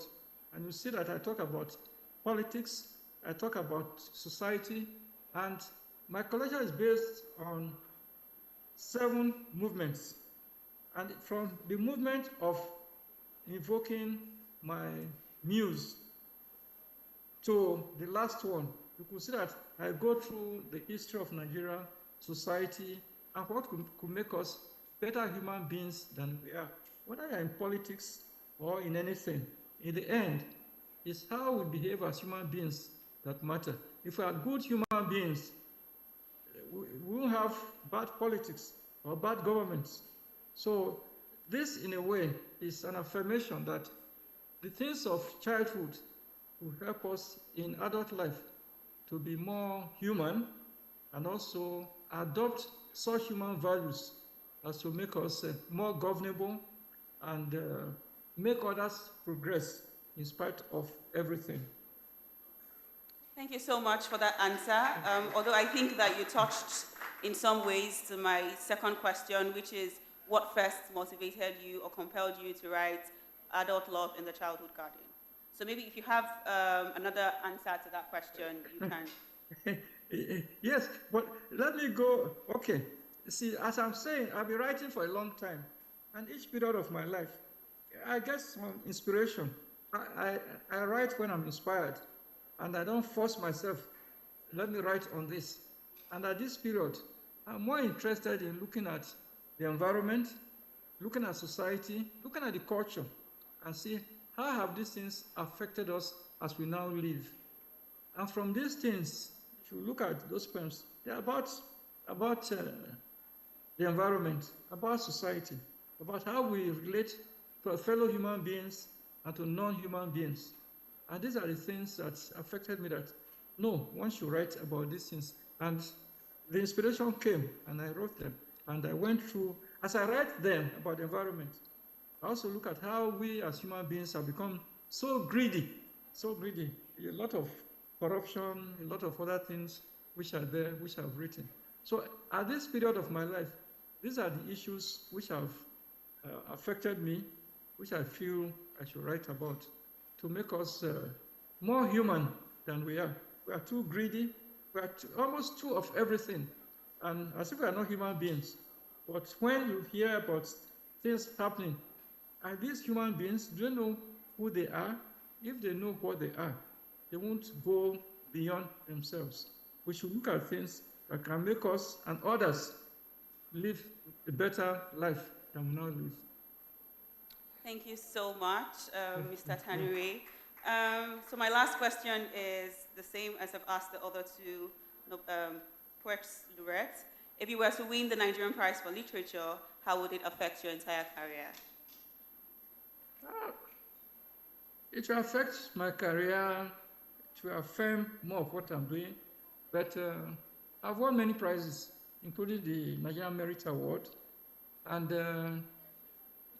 I'm already trying to give out a poetry prize, which I put at either ₦1 million or $1,000. So this will make me do more things on a broader level. See, what is important is that why there's so much noise about writing in Nigeria, people have not paid so much attention to the writing itself. There are so many associations of writers in every state. They meet weekends at the end of the month. But the real teaching of writing is not done.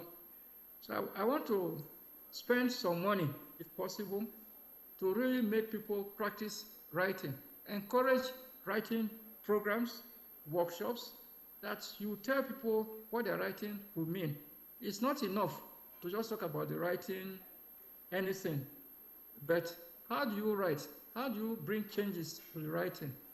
And so mine is to spend more money, to make people write better through workshops, even generate interest in the younger population that they want to write poetry. And what does poetry mean to them? How can they make the poetry to grow than it has been doing the past 40, 50 years and so forth? So mine is to devote money to writing workshops, writing programs, writing prizes, and other things that will make our literature stand out as unique in Africa and the world. Please, a round of applause for him. Thank you so much. So the next person I will be asking questions is Sadiq Nzukogi on his book, Bakandamiya and Elegy.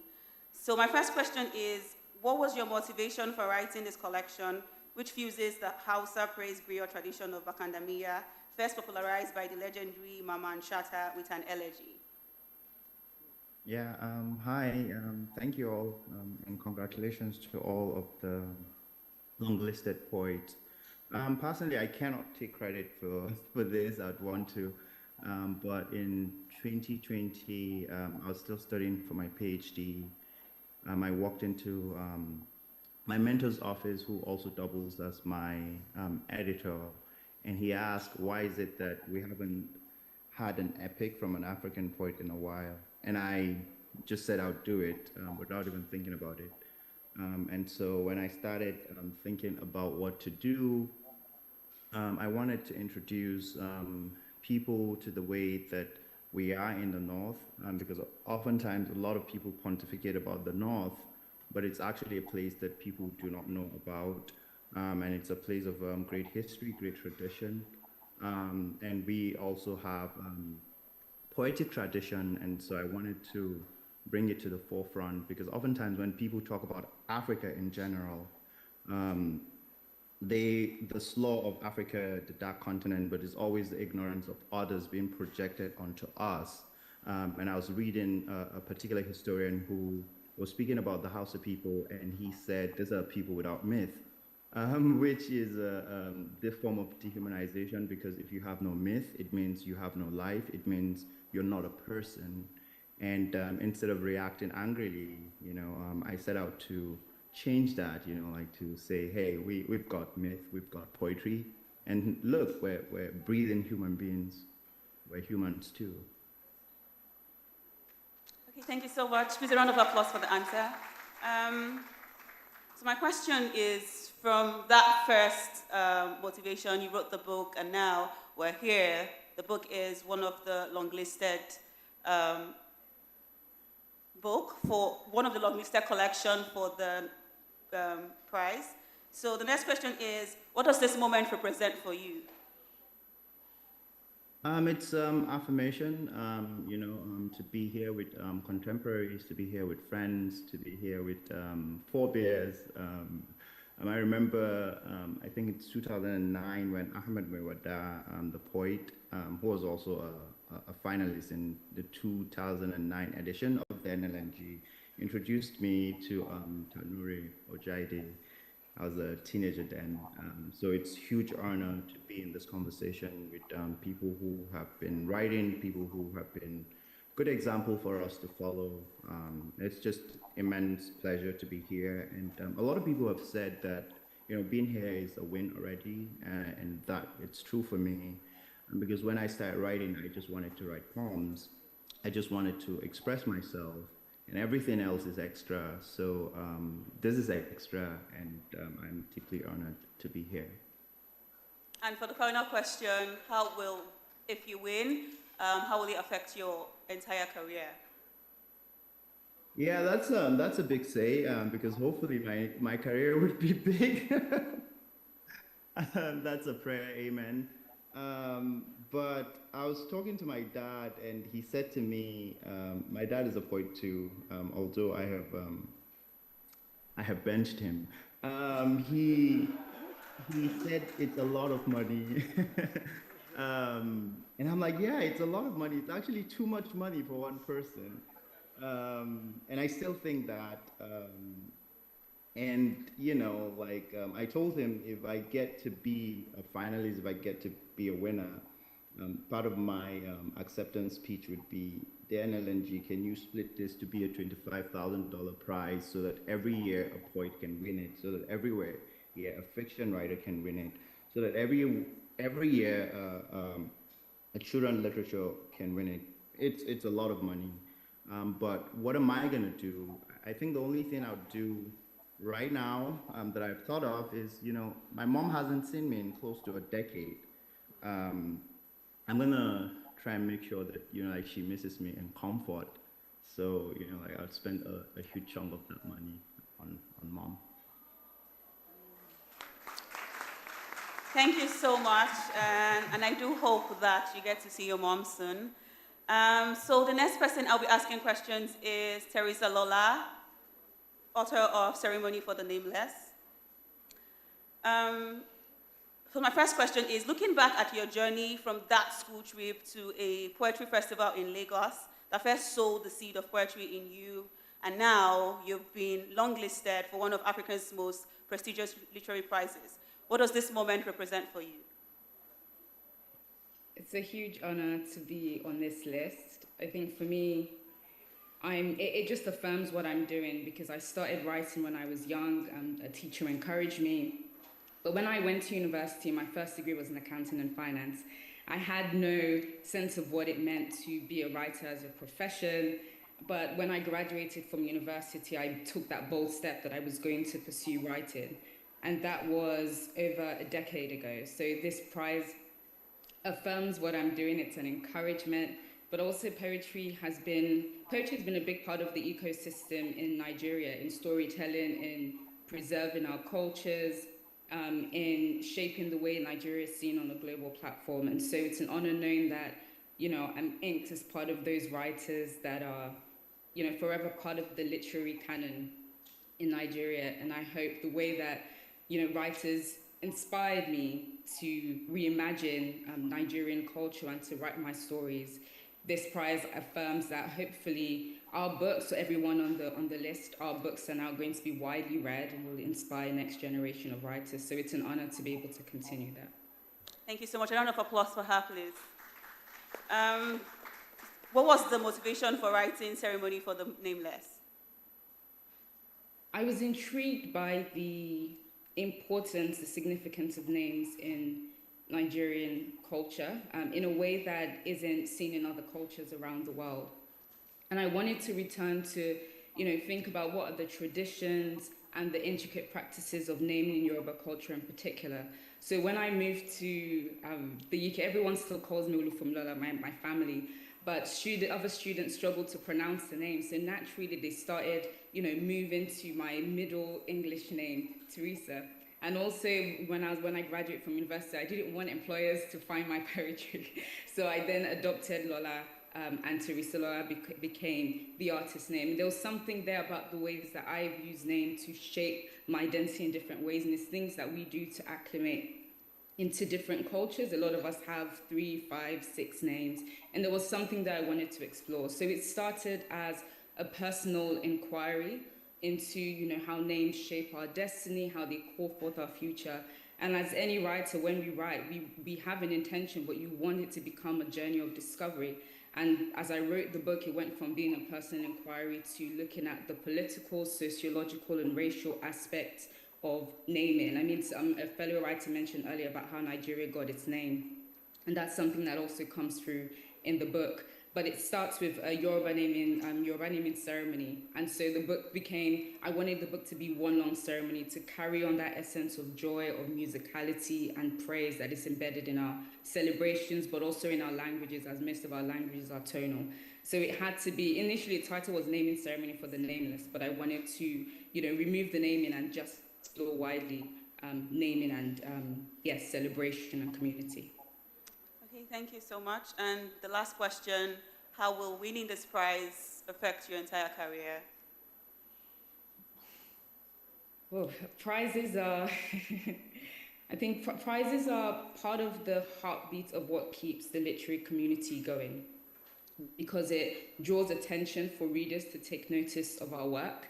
And so this prize, for me, it will be another affirmation that every writer needs, but also it puts me in a position to invest back into the things that help me, literary education, being able to educate people on poetry and its importance, the craft of writing, but also being able to invest in publishing. Publishing is really important, and now, not just in Nigeria, but globally, publishers struggle because of high production costs and things like that. So this prize is not just a win for us, for me, as it wouldn't just be a win for me as a poet, but I think it'll be a win for publishers to continue to invest in our work and readers to continue to pay attention to poetry. Thank you so much. Round of applause for Teresa Lola. So the next person I'm going to be asking questions is Paul Akwomuje, author of Black Passport. Black Passport is your debut poetry collection, and the collection has now been longlisted for one of Africa's most prestigious literary prizes. What does this moment represent for you? Thank you so much. First of all, I want to congratulate everyone on the list. I am very fortunate to be longlisted. When I saw the information that I was not longlisted, I tweeted on my X account that I'm the least among them. I mean, the list of them all. And my friend Romeo Ryokun sent a message and said, no, you're not the least among them. You're one of them. So I'm very lucky and fortunate to be among such great poets. What this means for me is huge because I have not been doing so much of poetry over the last few years. When I won my first poetry prize in 2007, back in the day when I was a student at Obafemi Awolowo University, I remember that Professor Gbemisola Adeoti was the judge of that contest in 2007, and then he gave me a note on his he gave me a complimentary copy of his book, Naked Souls, and he wrote on that book that you're a budding poet. It was not until very recently I started ruminating on that comment, and I started taking my poetry seriously. So for me, being longlisted is a way to remind me that this is something I have to take seriously, more seriously, and I have to do more work in the kind of poetry that I do. Also, just thinking about the fact that I am a teacher. I teach in the university. And for someone who teaches in the university, specifically teaching in the Faculty of Education, and teaching social justice and whatnot, you don't get to see a lot of people doing poetry and using poetry as pedagogy. So one of my research areas is poetry as pedagogy. How do we use poetry to create knowledge and co-create knowledge with students? I have done that in the pedagogical sense, but I think for now I'm like sliding more into doing it within the collection genre. And so for me, getting longlisted for this prize is really significant. And I am not going to say, I remember I was going to teach when I got a text message from my publisher to say today is the long list. I'm like, oh, okay. I was like, I'm rooting for everyone. That was my message to the publisher, that I'm rooting for everyone. And then when I was done teaching, I was preparing for another class.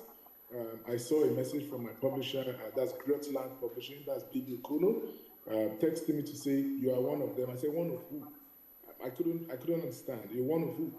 He said, the long list. And then another professor called me, Dr. Uche Mezurike, like, you're one of them. I'm like, oh, that's interesting. So for me, it's such a big deal, and I do not take it lightly. I think it's a huge reminder for the kind of work that I do in academia. Thank you so much for that, Paul. Although you did go above your time a lot, but I hope that you use less time for the other two questions. One of which is, what is your motivation for writing Black Passport? Or what was your motivation for writing it? I think for me, I was just trying to tell migration stories. I'm a migration scholar, and my research is grounded in migration narratives. And I imagine that not many people want to talk about migration stories, especially with what is happening in the US now. A lot of poets, my friend is here, Razak Malik, we talk about politics in the US a lot. A lot of people are running from talking about migration stories. And I wanted to document my own experience of migration and diasporic life. And I imagine how diasporic life is very complicated. And I just wanted to write an everyday experience of coming back from class or going to the library and just write down something that I encountered on the way. So for me, it was pretty much just trying to say or talk about what... Recording in progress. Recording in progress. Is it back online? Yeah, I'm online. I just can't hear you. Oh, okay. So the last question is... So the last question is, what will you do if you were to win? Not that question. How would it affect your entire career if you were to win the prize? I think it will. It has already impacted my career in a huge way. As I've been telling a lot of folks that making it to the long list is already a win. It's a big win for me already. And I am not going to say that winning the final prize is going to significantly change anything. It has already changed a lot in terms of the motivation that it has given me to do the kind of work that I do. So for me, it will impact it significantly. And then it's about the prize, about the money. My wife is on this live right now. She's probably having plans for it already. So I'm probably going to defer to her on that. But significantly, I want to do a lot of work around poetry and pedagogy. The music the other time, the talking drum was actually talking. Now just imagine that thing having a life of its own and communicating with you.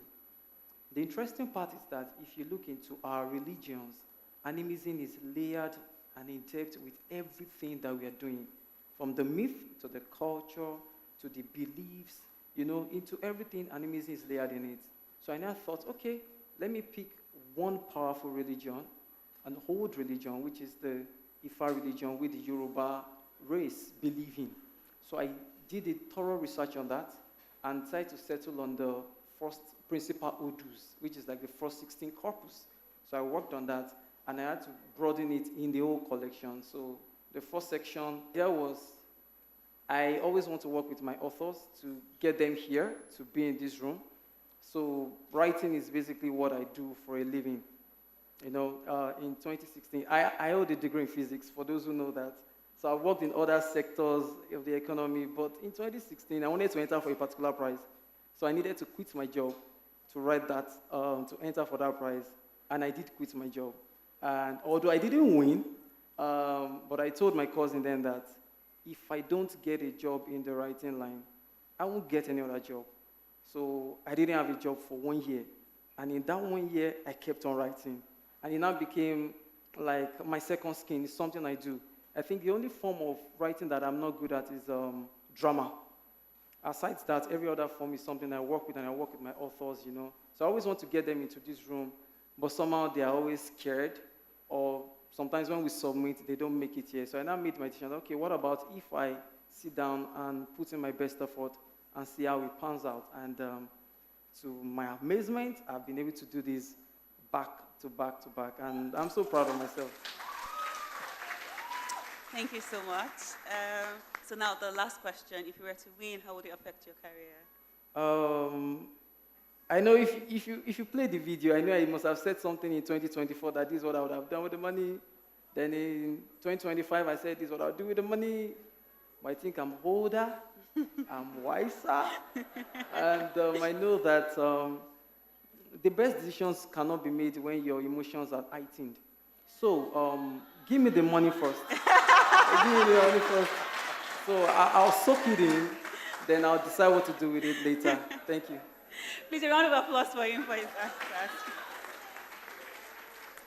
So I will take us back online to those on the Zoom call, to Ajibola Tolashe, author of 2000 Blacks. 2000 Blacks enlarges contemporary conversations about race, displacement, and kinship. What would you say was your motivation for writing it? Question of why. Why do we do the things we do? Why was colonization a thing? Why is race a thing? And because, I've lived in 2 different continents. I lived in Nigeria, West Africa, and I live in North America now. And I've lived with the aftermath of colonialism.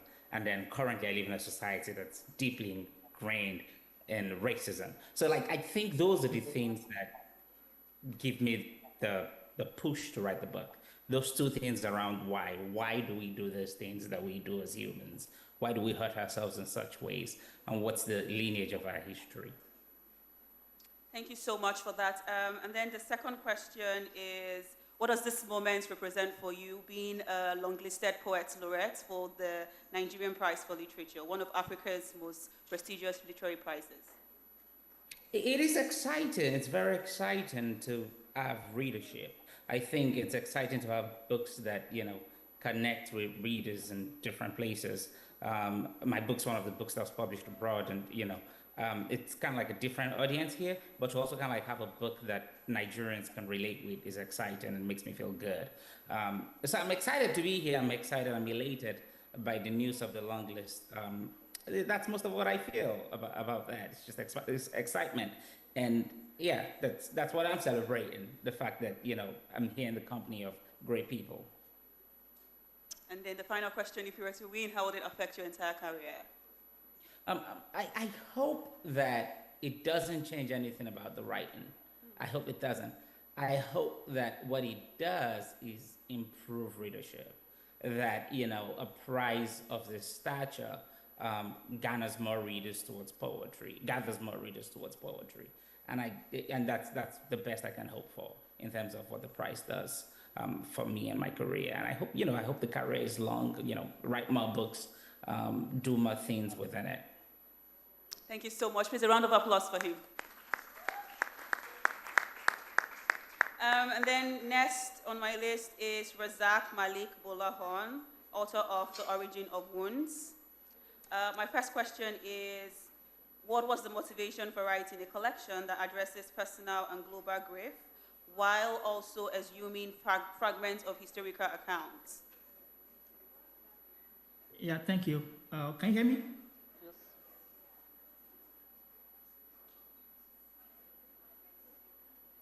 Can you hear me? Yes, we can. Yes. Oh, okay, perfect. Yeah, so the genesis of the collection, for me, I was thinking about the wounds, like I mentioned, or I tied to the collection, the origin of wounds. Like if we think about the Nigerian history, the past and the present, how do we think about? I mean, how do we locate the wounds, like in a way? And also, if we think about the present happenings or the current happenings, we can't heal the wounds if we do not know the genesis of those wounds. Think about the Civil War. Think about the Boko Haram insurgency. Think about the kidnapping and everything. So I'm looking at all of these wounds that we carry with us. How do we heal these wounds? How do we return to these wounds or tend these wounds and confront these wounds? And so I was thinking about all of these questions. But again, the act of the collection is also grounded in the lives of the children. Because most times when there is unrest or kidnapping or abduction or anything, I think about the children. Are they safe? I mean, the lives of the children are not safe. They are vulnerable. How do we think about these children? Recently, there was a kidnapping in Orire, and again, this is part of the tragedy that I was trying to write about, or when I was thinking about the book. We think about the Buniyade, we think about the Chibogettes and everything.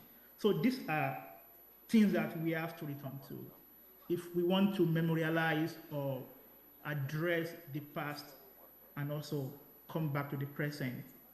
Yeah, thank you. Okay, thank you so much. Please, a round of applause for his answer. So now it brings me to my next question, which is, looking at your journey, what does this moment represent for you?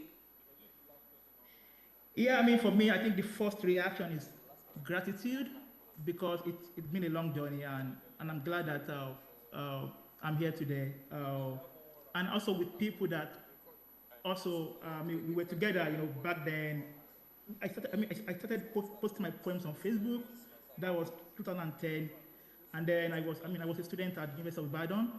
And then, for me, it has always been like about writing, language, music, and everything. And coming to this moment, it's huge for me. It's huge.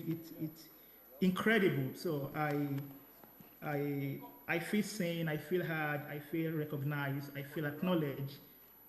That the labor of writing, since all these years and everything, and now we are here, doing this. Yeah. Thank you so much. A round of applause for his answer, please. And then the last question, if you were to win, how will it affect your entire career? Yeah, I think for me, I think it would further what, I've always been writing and everything, so it doesn't change anything about the writing. I'll keep writing and everything. But one of the things that I hope to do, or I would like to do, is to create platforms, probably like a literary journal in a way. Years ago, that was like 7 years ago, I co-founded a literary journal called Atelewo, where we publish literary, pieces or texts written in indigenous language. So for me, I think we have platforms, we have literary webs, journals doing this work already, but I also believe that we can create more to give that platform of voice to young writers, people who are doing the work and also want to feel heard or feel seen, or their works need to be out there.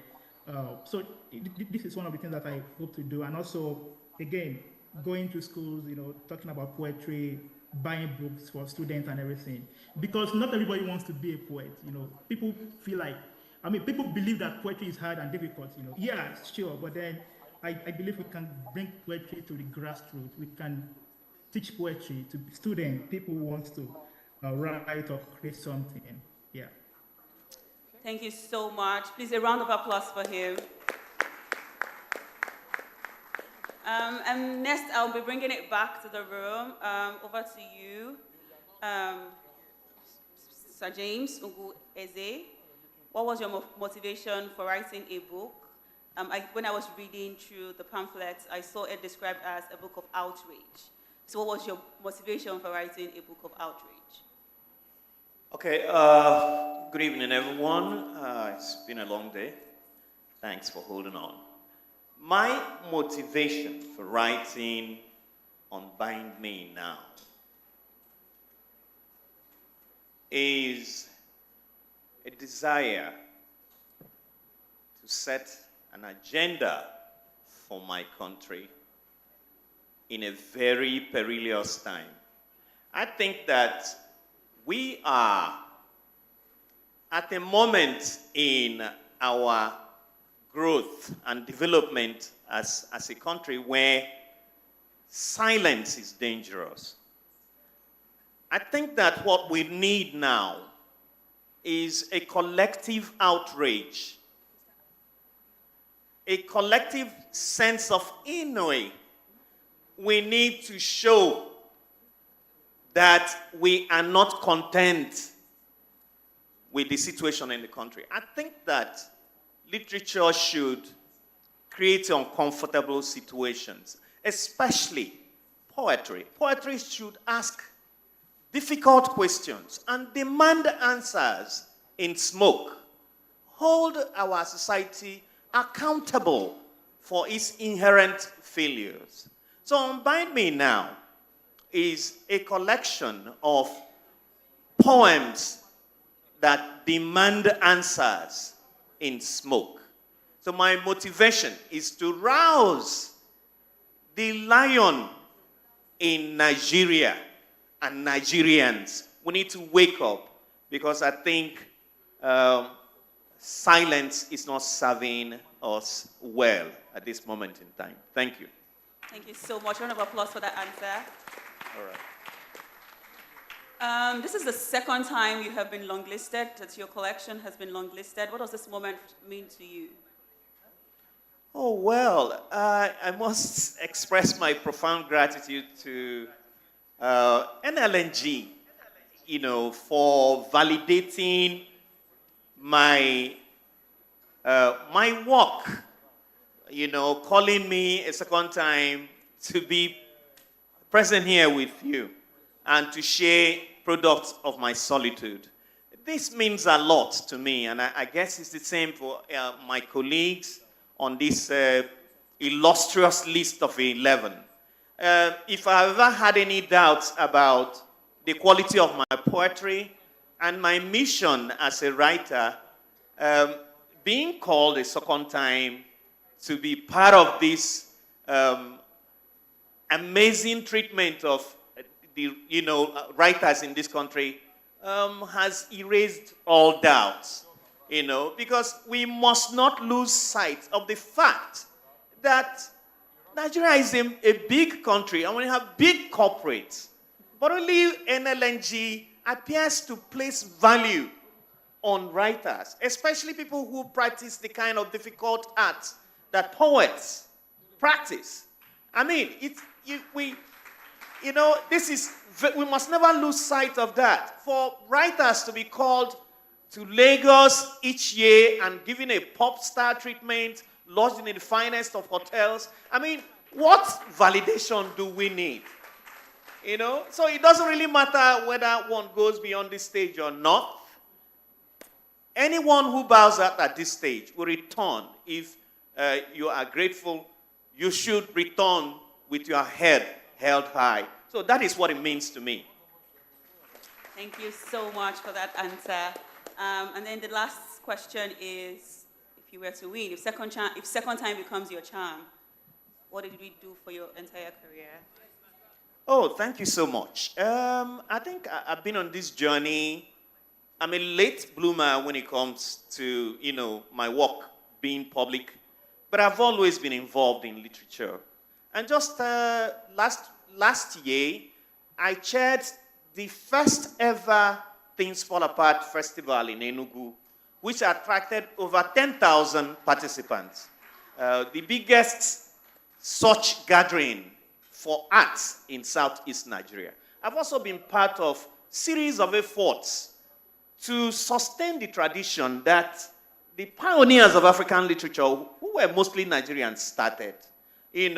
By this I mean that I have been involved in creative writing workshops, the most prominent of which was the Fidelity International Creative Writing Workshop at different times that was anchored by Chimamanda Adichie and Helen Habila.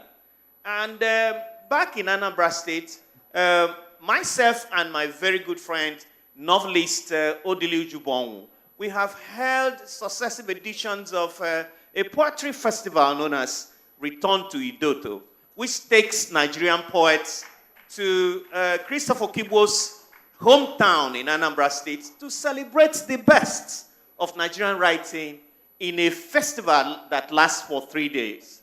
I think my dear friend Tade Padola was in attendance at the first edition of it.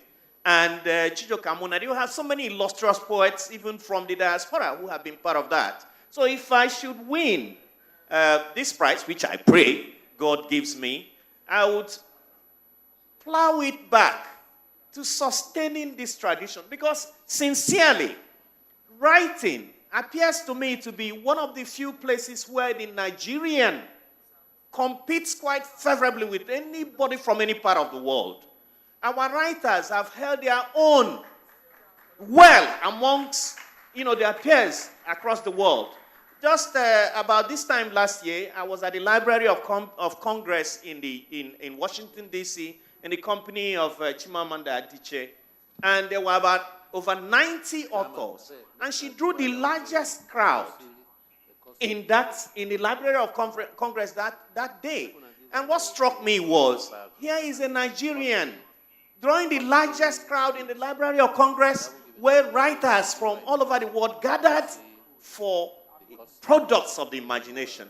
And I said to myself, we can grow this tradition and continue to remain dominant in the world. And that's where I will invest part of whatever comes to me if I appear winner.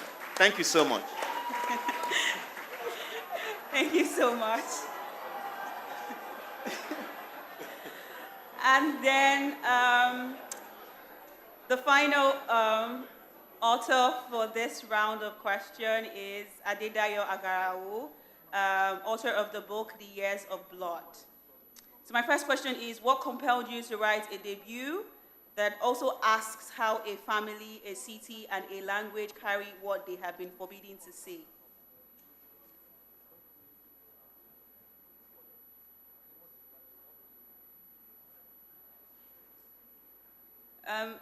We cannot hear you. I don't know if you're muted. Hello?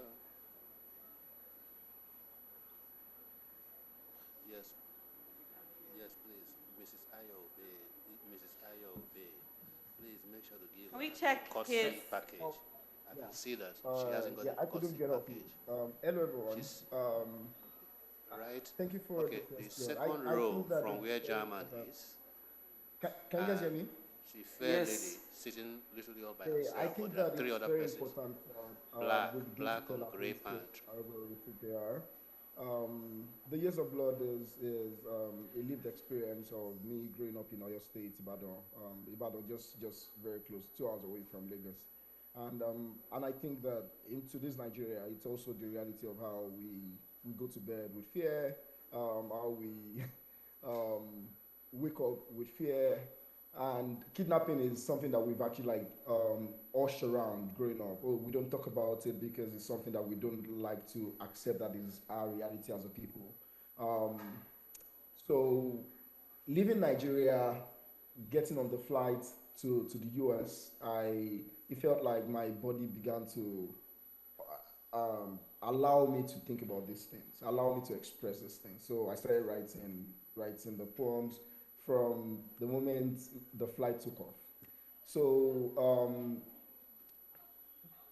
the Years of Blood is collecting an archive of the friends who are dead now, friends who are still alive, who we get to talk about these things together, friends whose mother, friends who have lost a brother or a sister, friends who no longer have their parents because they were kidnapped, So it's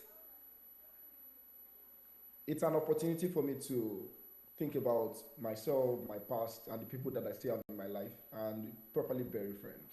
Yeah. Thank you so much, Adedayo Agarawu. My next question is, what does this moment, being longlisted, mean for your career? Or mean for you? That's an amazing question. First, I'm very honored to be shortlisted, to be longlisted rather, with people who I either have read growing up or people who I started writing together with. Razak, Jibola, those are guys that we started writing together on Facebook. So starting from Facebook and getting here is a full circle moment for me. So it means it means the world. I don't know. I don't think I have expression to begin to like talk about the history behind me, my writing, and writing with people who are like on this long list today. But again, I'm so grateful that the book resonated with the judges. I'm grateful for the opportunity to actually eventually write the book. I'm grateful for Nigerians who have read the book. I'm grateful for how the book has like been received in the world. So yeah. Thank you so much. Please, a round of applause for him. And then to the final question, if you were to win the prize, what would it do for your entire career, or how would it affect your entire career?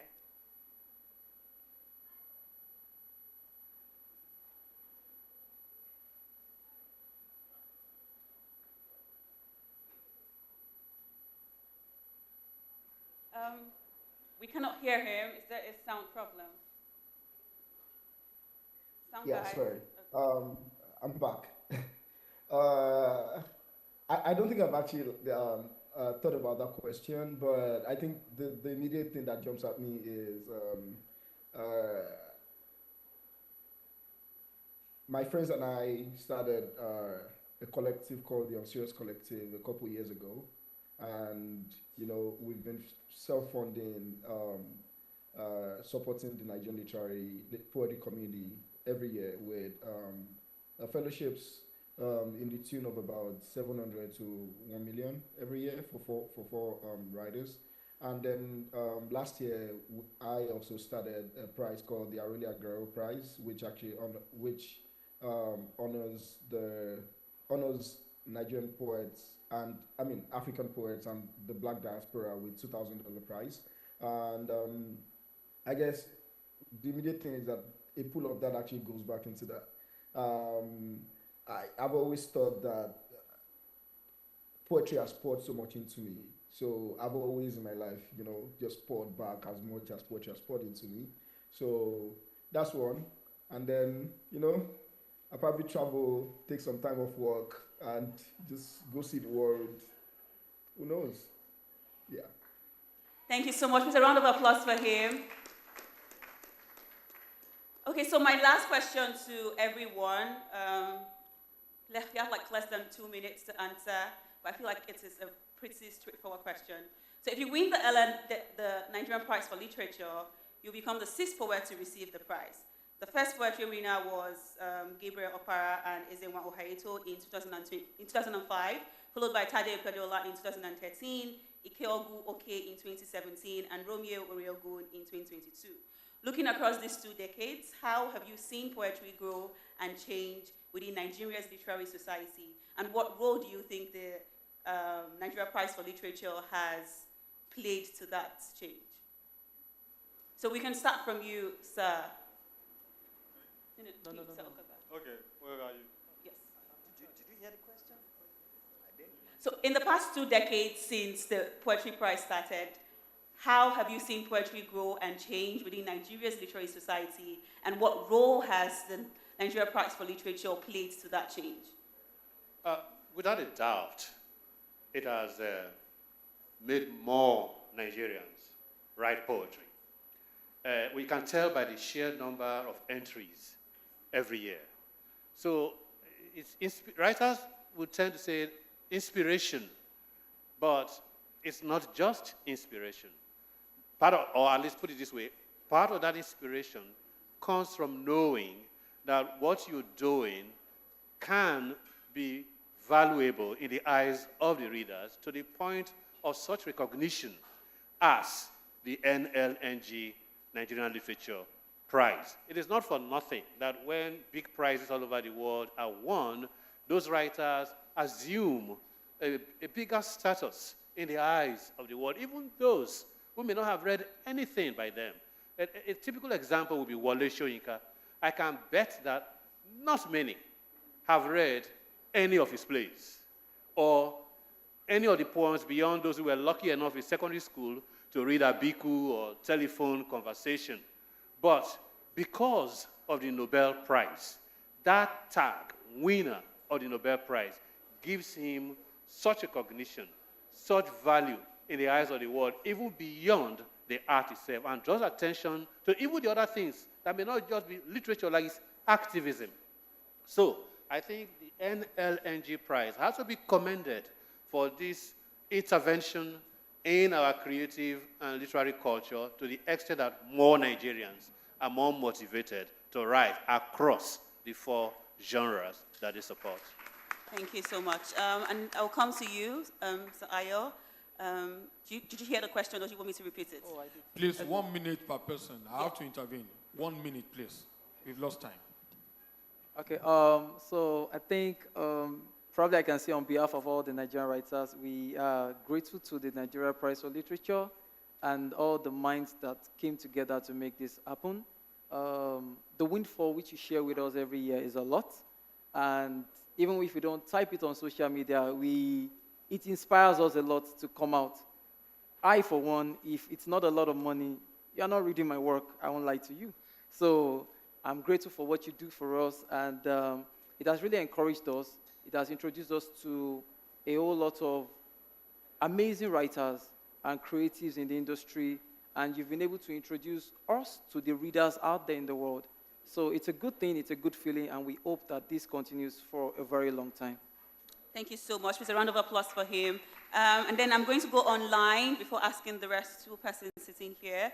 First to Tanuri Ojaide, if he's still online. I don't know if he had my question or he wants me to repeat it. I think I got your question.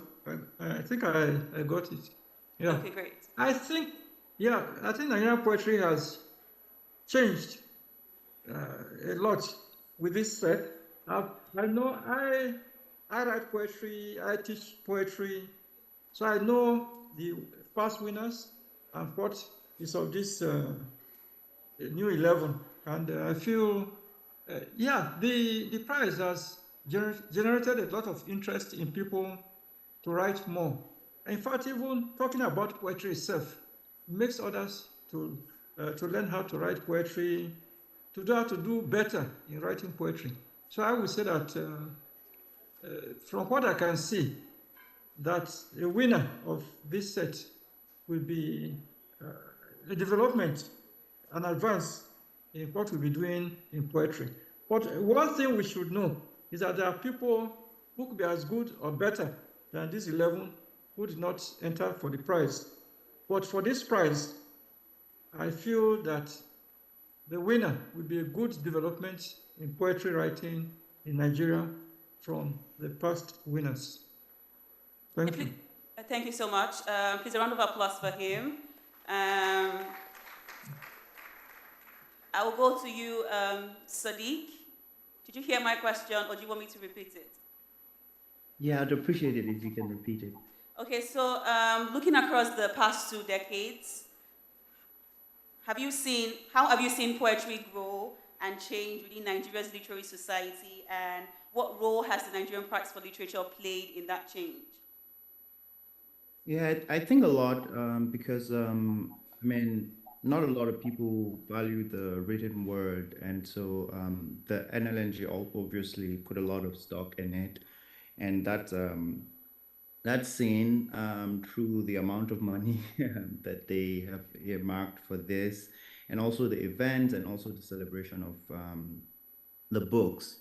And it's evident, like in the number of poets that are springing out of Nigeria every day. People are really writing important work, and especially for this particular edition, there's a lot of dealing with history, and I think it's important. All of the civilizations that have survived, civilizations that have been able to document their own stories, and it's really important work. And I thank the NLNG for the support, for the written word. Thank you so much. Please, a round of applause for him. Next is Paul Akpomuje. Did you hear my question, or did you want me to repeat it? You could repeat it briefly if you don't mind. Did you say? If you don't mind, you could repeat it. Okay. How have you seen poetry grow and change within Nigeria's literary society from the past 2 decades? And what role has the Nigerian Prize for Literature played to that change? I think the role, first of all, the role of NLNG for poetry specifically is immense. My friend and I, over the last 6 months, we're talking about how poetry has really risen from amongst Nigerian poets in diaspora and on the continent. Since October last year, I'm very big on Twitter. I see a lot of books coming out, and I think it's significant. And I think the role of NLNG is huge for this, a huge motivation, driving people to bring out their creative juice.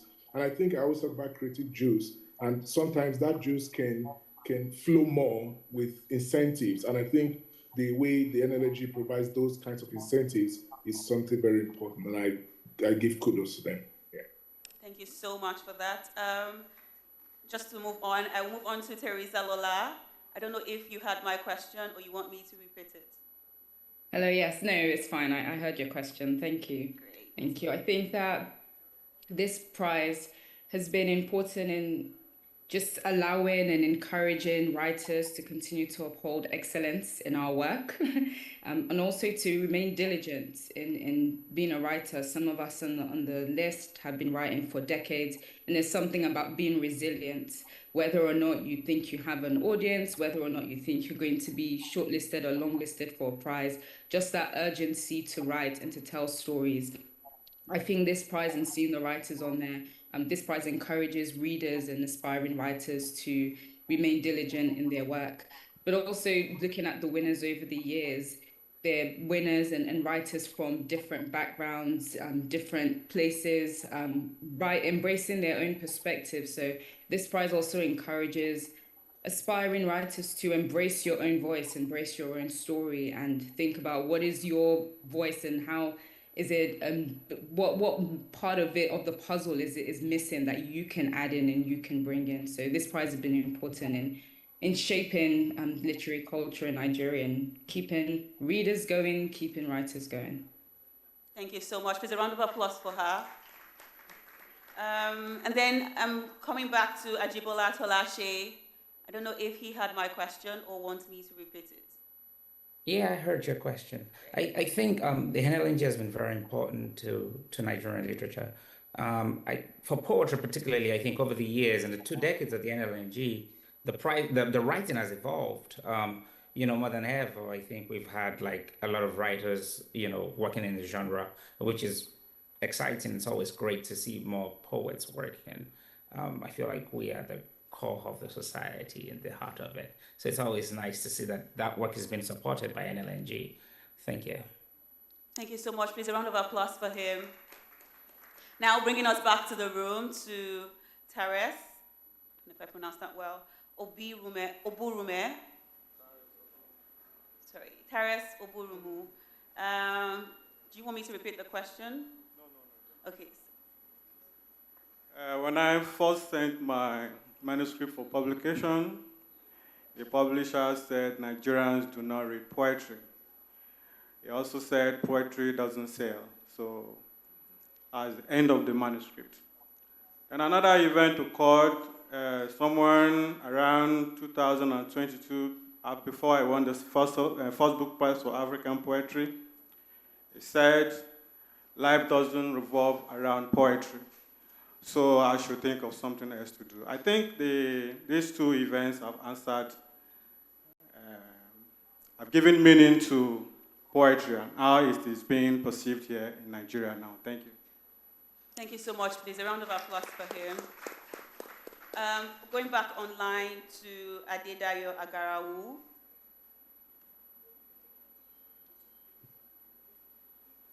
Adedayo Agarahu, did you hear my question?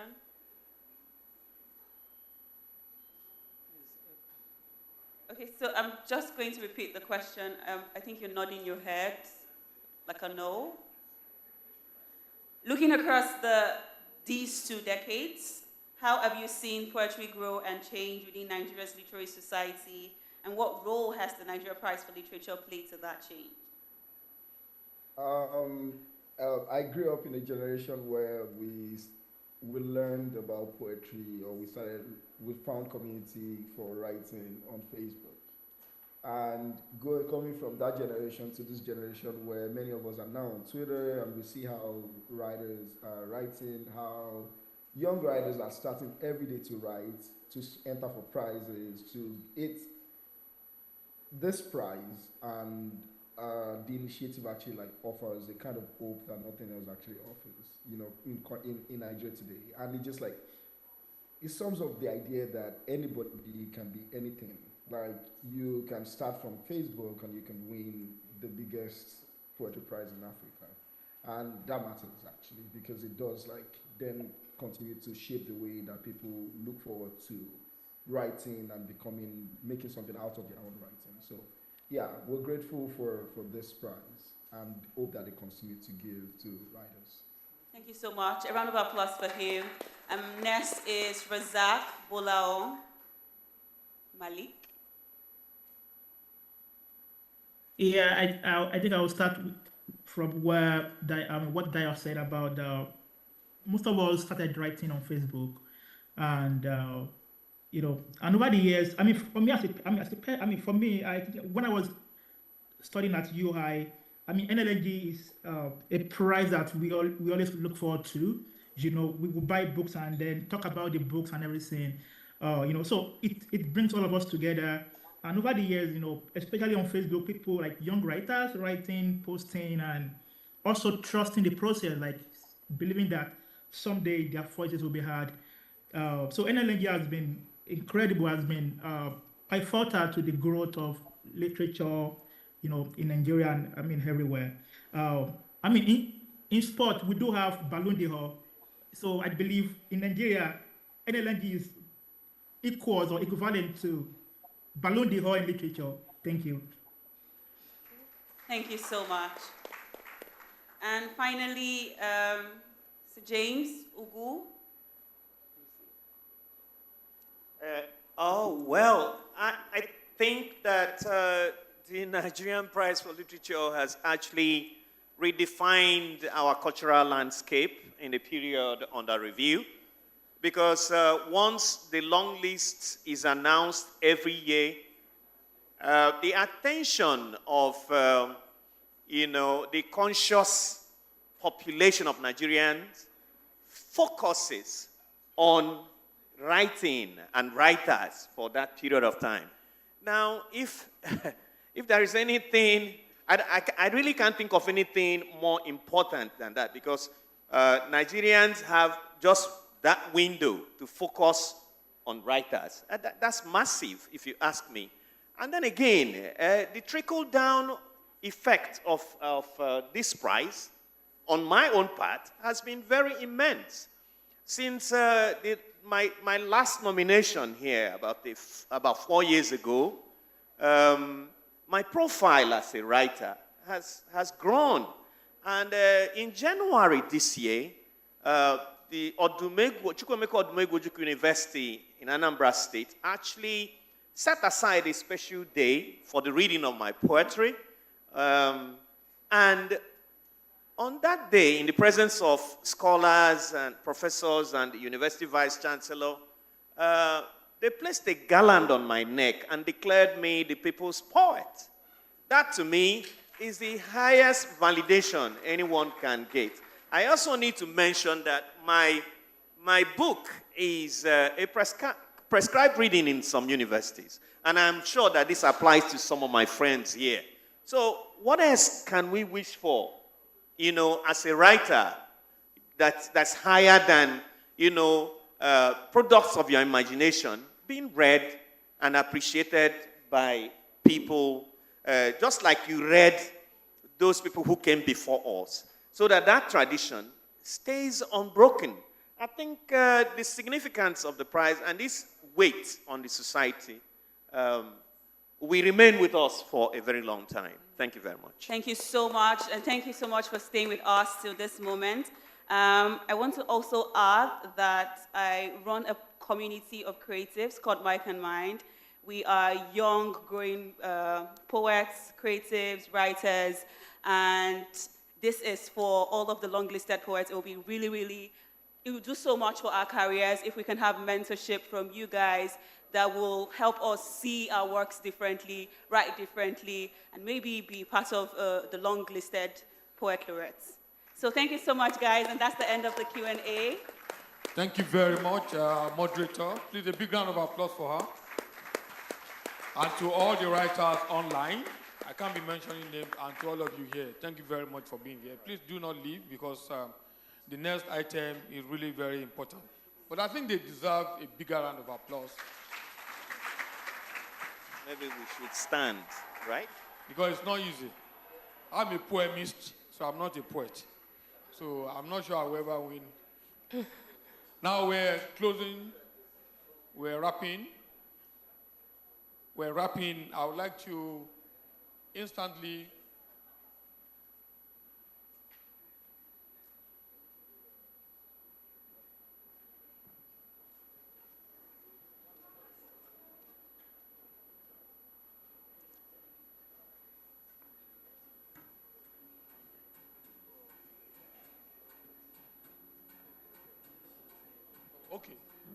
Okay, I'll go by your plan. We would like the ITable to join us, and Anne-Marie will be on stage with us, and after everybody has left, then you can then give your closing remarks. So I'd like to, Mr. Buhari, sorry, not Buhari, I don't have the list there. Dr. Oswald, please. The Secretary General of Kora, Mr. Tony Akiosho, who has stepped out. Mr. Femi Odugbemi, all the board members of Kora who are here, please. You join us on stage to take picture with the... Please, let's get on stage to take this photograph. Okay, I think we should stand. This is not the group photograph. The group photograph will come later. You just want to take this photo now. German.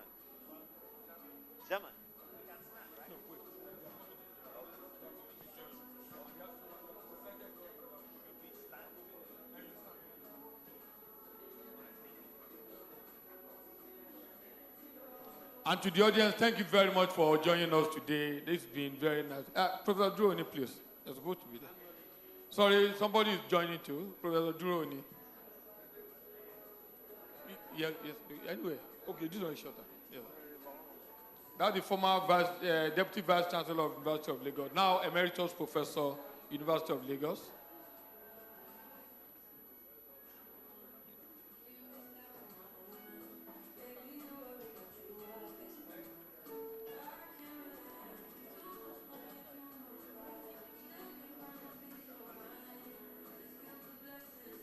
Please, once we have done this,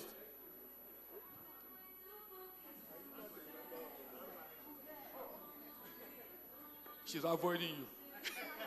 She told me. Thank you very much. When you are done, photographer, let me know, please. Okay, please, those online, please smile. It's not a funeral, it's a celebration. And look at the smile now. Thank you very much. Please, photographer, make sure you capture them with the people who are on stage.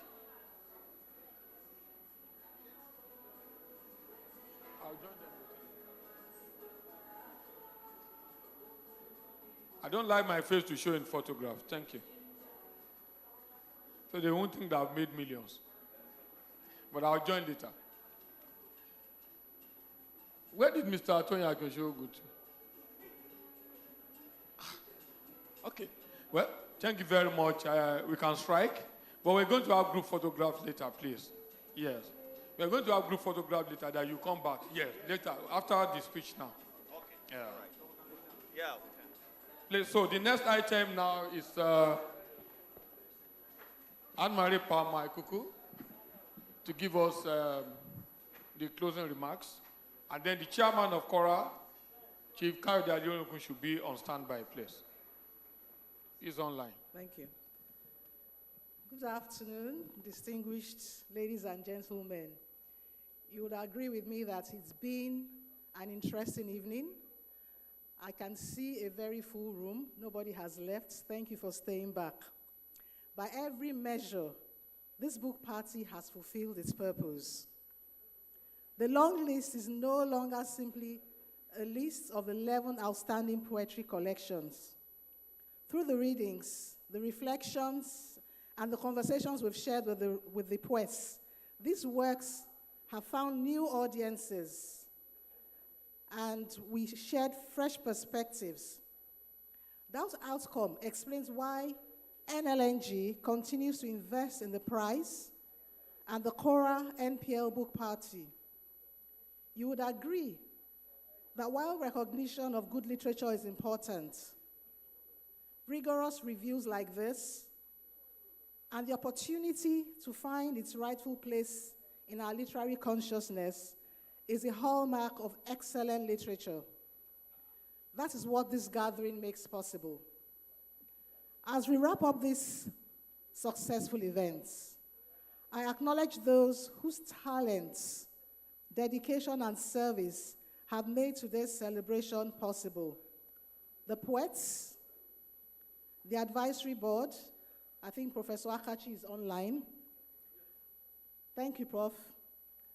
Our judges, Cora, the reviewers, the media, and everyone whose dedication has brought this year's poetry cycle to this point. I believe at this point they deserve our warmest applause.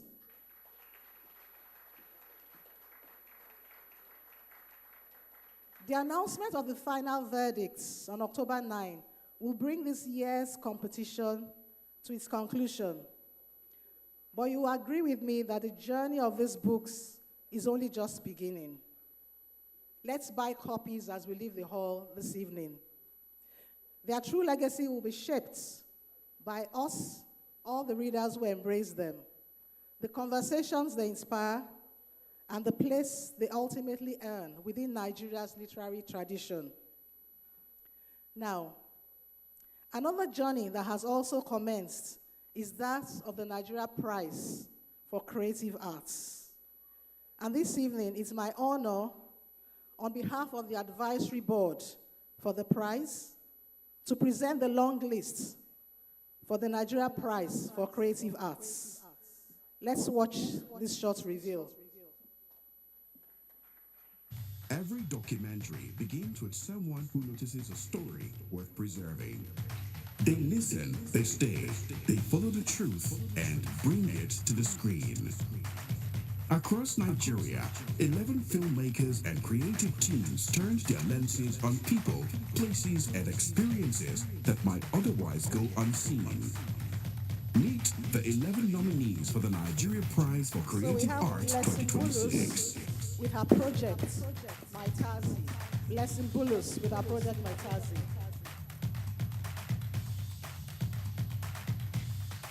Umi Bukhar, No Food for Lazy Man. Dominic Fayenuwo, Akudaya. Tosi Keshinro, Aruba, The Weight of Purity. Ibrahim Bala, Argungu Fishing Festival. Peter Oke, Beyond Takwa Bay. Joseph Okulaja, Calabar, My Calabar. Feromi Abiola, Maramania. Abraham Iwuse, Okrika.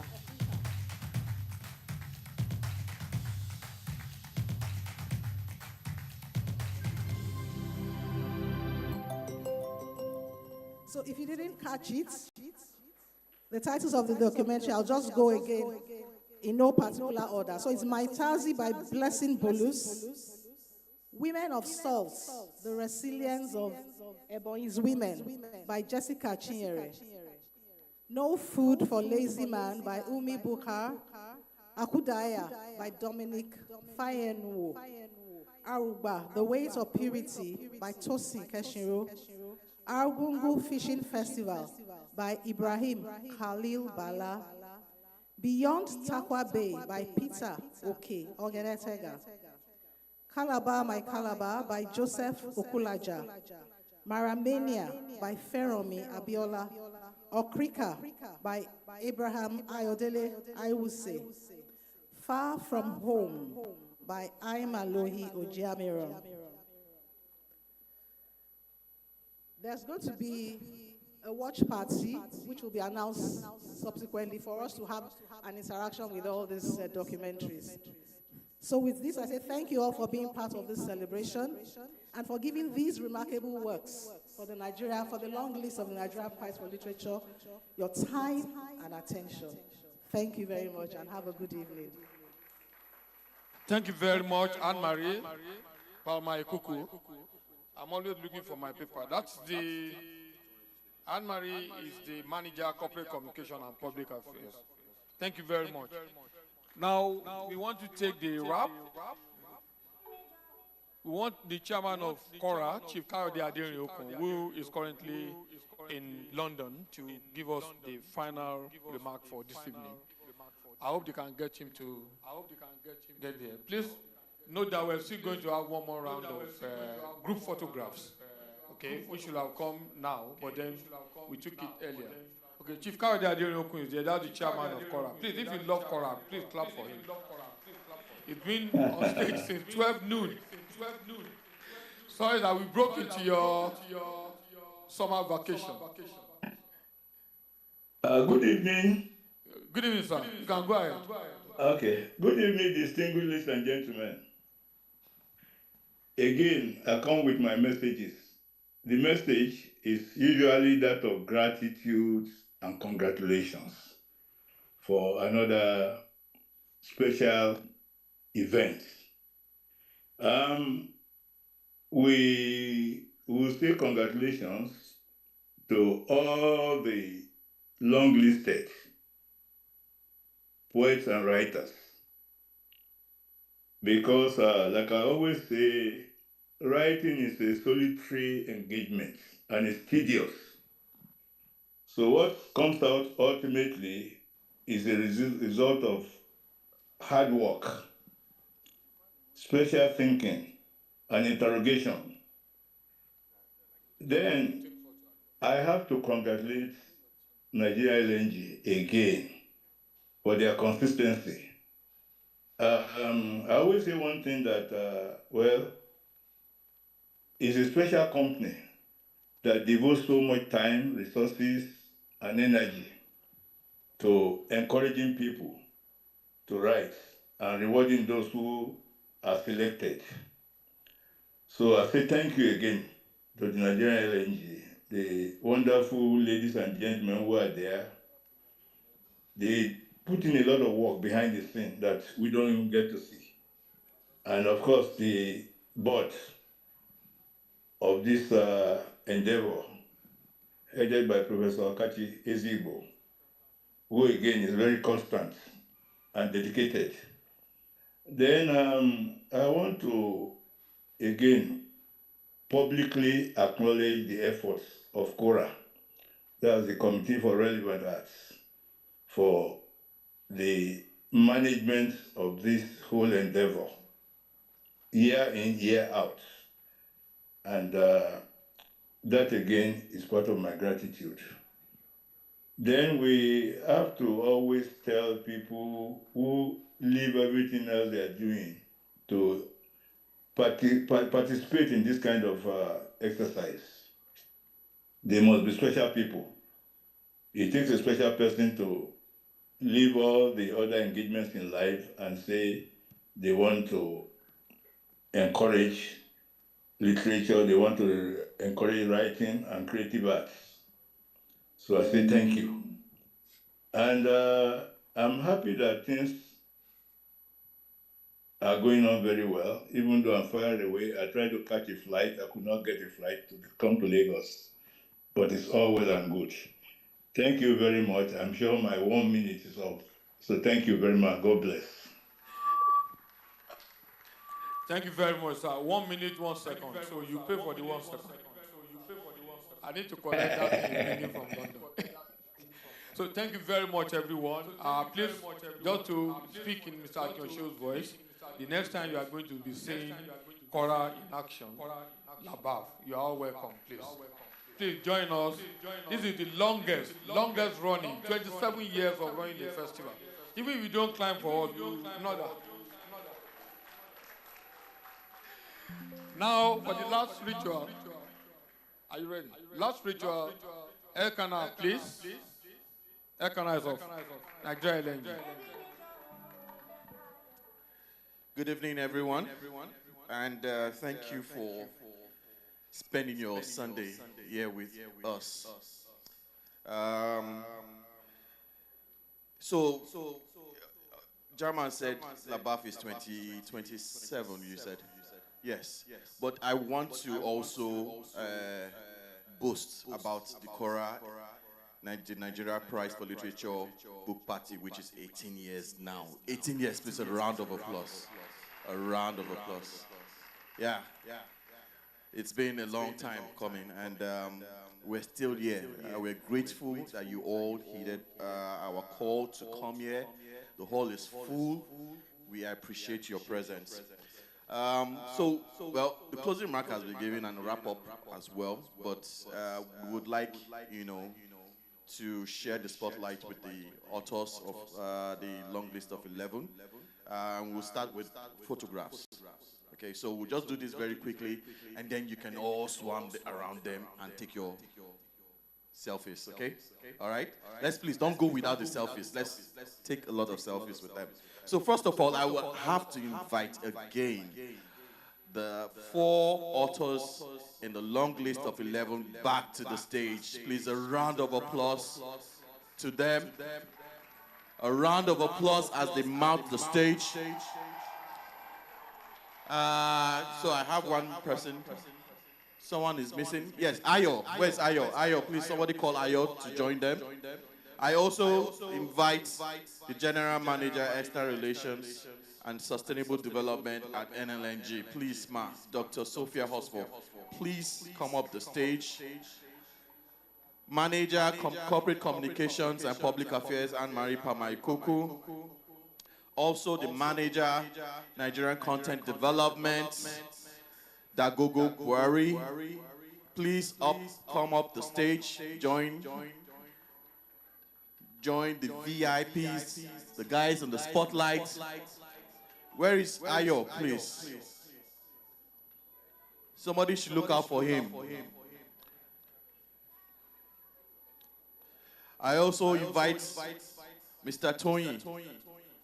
Please, you were missing in the first photograph. We won't miss you this time. Up the stage. Thank you.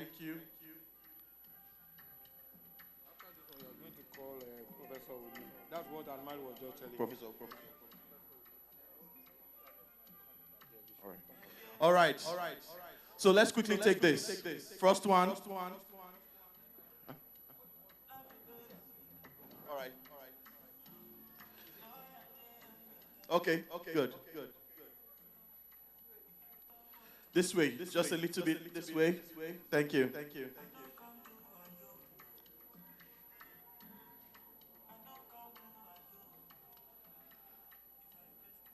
All right. Please join. Okay, join the group. Thank you. Join the group. Thank you. All right, thank you. Are you fine? All right, photographers, go. Authors online, please keep smiling. Smile, thank you. Sam Osaze, please join. Please join. Where is Sam Osaze?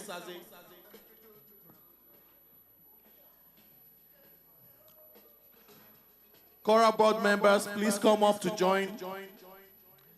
As the group photograph gets bigger. Kora board members, please join. Kora board members, you're needed on stage.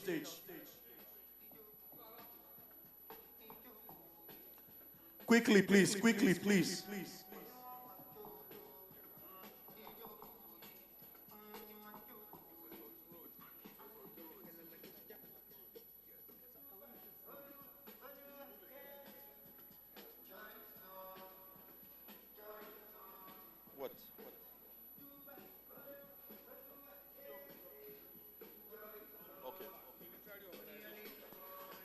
And Professor Dunioni, please, sir. My apologies, sir. Yes, you're fine. Yeah. Are all the board members of Cora on stage? Good, great. Prof, please join them. Okay. Cora management team.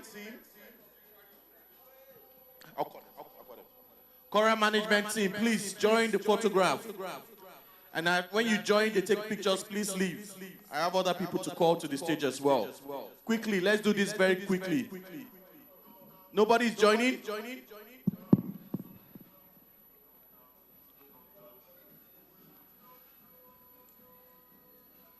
Okay, good. The heads of literary organizations and writers. Heads of literary organizations and writers, please to the stage. Niger Poets Festival Yeah. Community. PEN, Anna, PIN, ANA, NBRP. Please, all the literary organizations, NANTAP, please. Let's do it quickly, please. Let's do it quickly. Poets in Nigeria, PIN. AJ House of Poetry. Where Dagachola?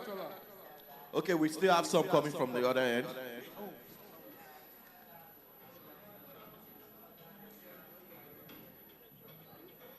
AJ House of Poetry. All right.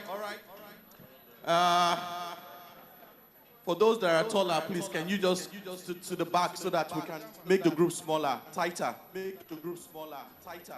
Yeah, thank you. Yeah, please, tighter. Let's tighter. Okay, good. All right, beautiful. Oh. So this is a lot. This is fine. Okay.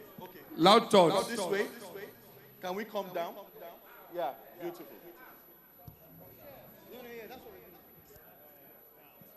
Sir, from this way.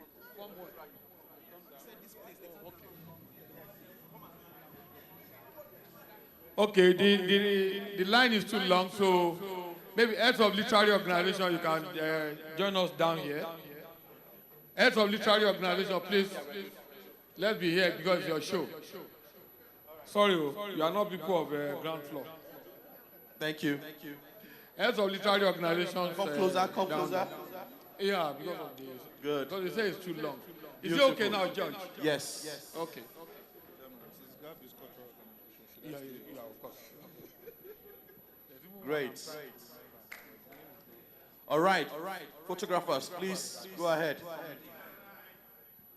Okay. Say cheese. There. Okay.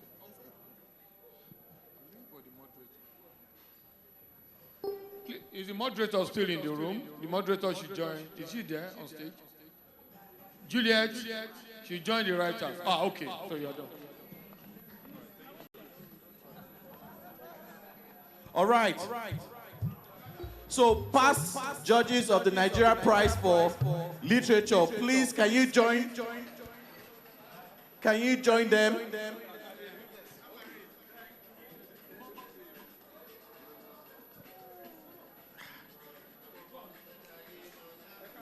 Please. The past judges of the Nigeria Prizes. Ma'am.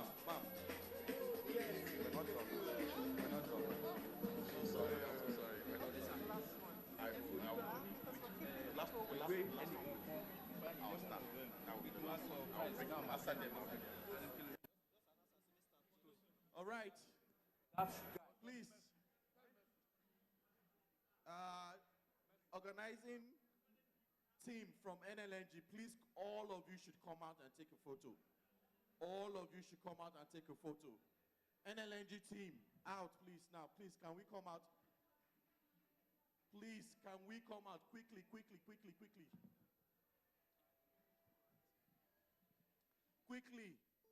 Out. Thank you.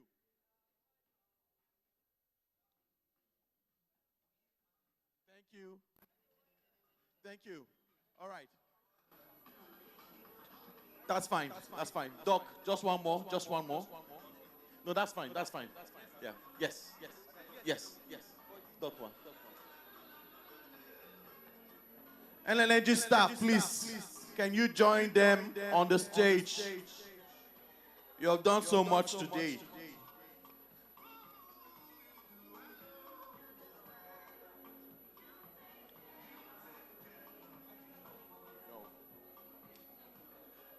LNG staff, please walk briskly. Can we do this quickly so that we can get people on their way home? All right. Great.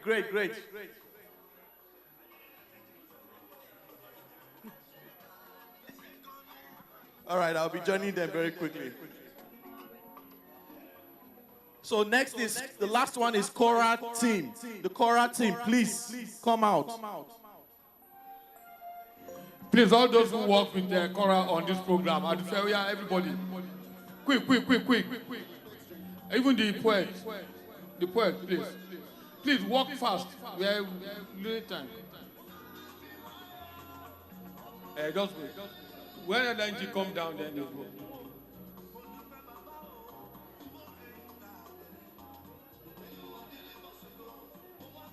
All right, thank you very much. So final photo with the Cora team. Final one, and then I'll let you go. Yes, you'll still be there. Just one last one.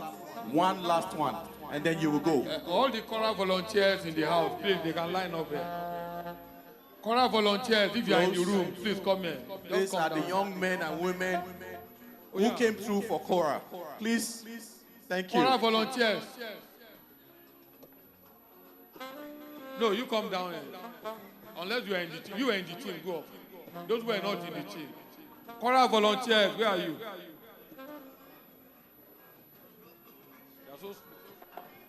You're on the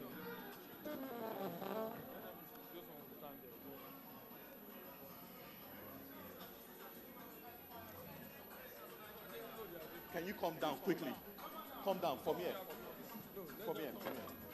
Can you come down? Quick, please, some of you come down. Come down here. Come down. Please, come down here. Come down. Because it's too long there. You have to come down. Yes. That's fine.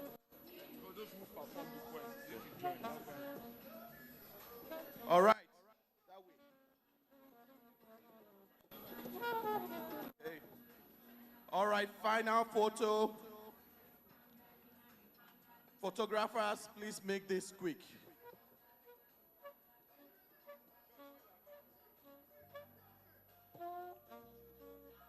All right. 5, 4, 3, 2, 1, and we are done. Thank you, everyone. Have a lovely week. Thank you.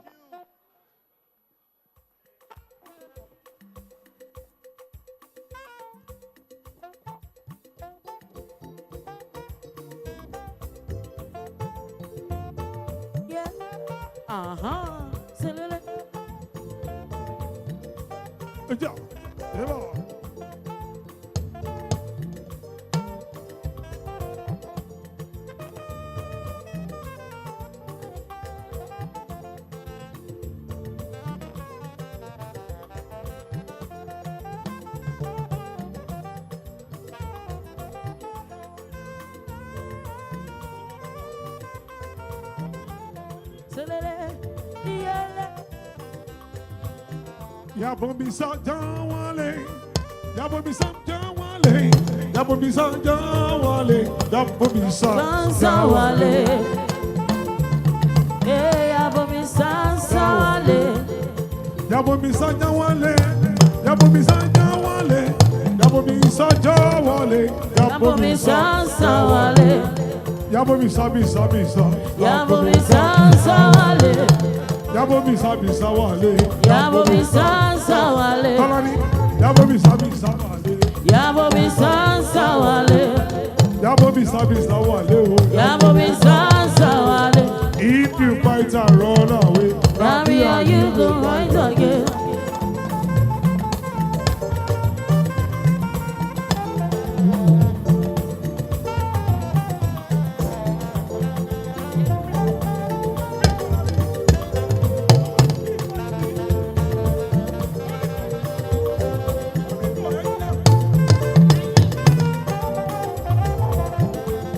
If you fight and run away, Tell me how you go fight again. Sake, if you fight and run away, Tell me how you go fight again. Monitor, Ovale, Ovale, Sake, Joale, Joale, Ovale, Joale, Ovale, Joale, Ovale, Ovale, Ovale, le labule, babule, ode, yo, bulu, bulu, bulu, bulu, bulu, bulu, bulu, bulu, bulu, bulu, bulu, Gele, bulu, bulu, bulu, Gele, bulu, bulu, bulu, Gele.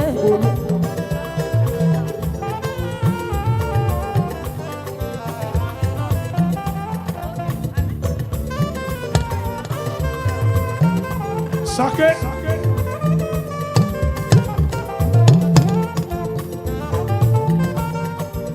Oh, say, ever be some good baby? Oh my lord.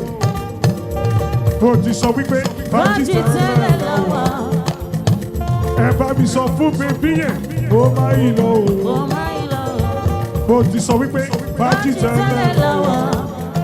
See, baby, jọ̀wọ́, oh my lord. Ọmọ ní ṣe mí, baby mi lọ. Oh, baby, Saya. Oh, what for me is something to ever be so baby. Oh, my lord. Oh my lord. Oh, this so we pay. Ever be so baby. Oh, my lord. Oh my lord. Oh, this so we pay. Everybody sing, baby, jọ̀wọ́. Oh, my lord. Oh my lord. Oh, what is she, baby, me love. You run it. Oh, baby, Saya. Oh, what for me is something to do. Oh, yeah, money. Oh, no, oh, more.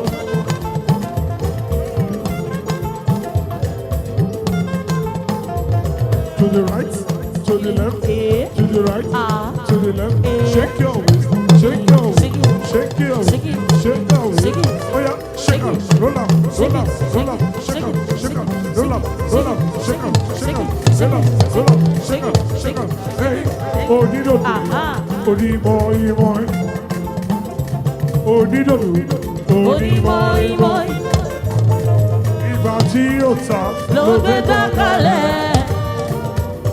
Wá wòjà. Nílà fi àjí. Onídòdò sẹ́ni. Onídòdò onímọ̀-ìmọ̀. Onídòdò. Onídòdò onímọ̀-ìmọ̀. Nígbà tí ó ta ló gbé dákàlẹ̀.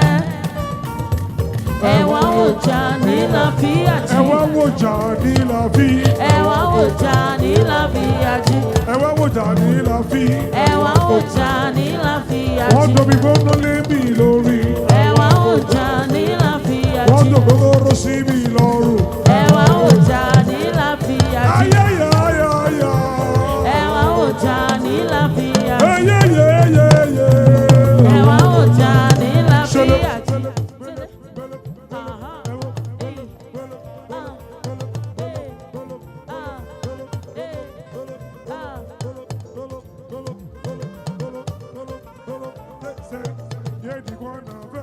Joro mi, joro. Joro mi, joro. Joro mi, joro. Joro mi, joro. Joro mi, joro. Joro mi, joro.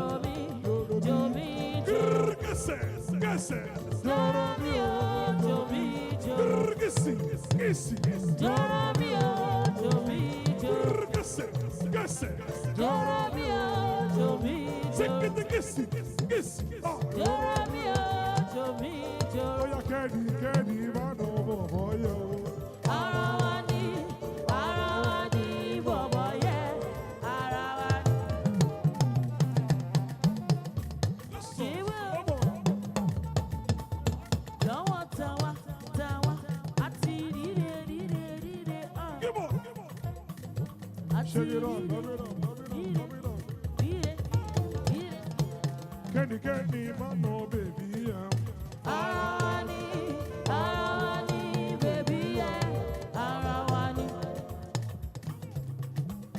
Yes, sir.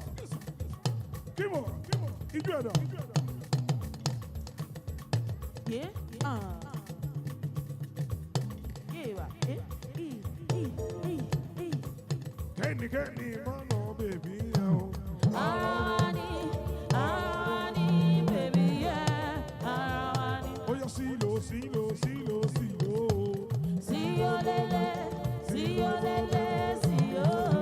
See you lele.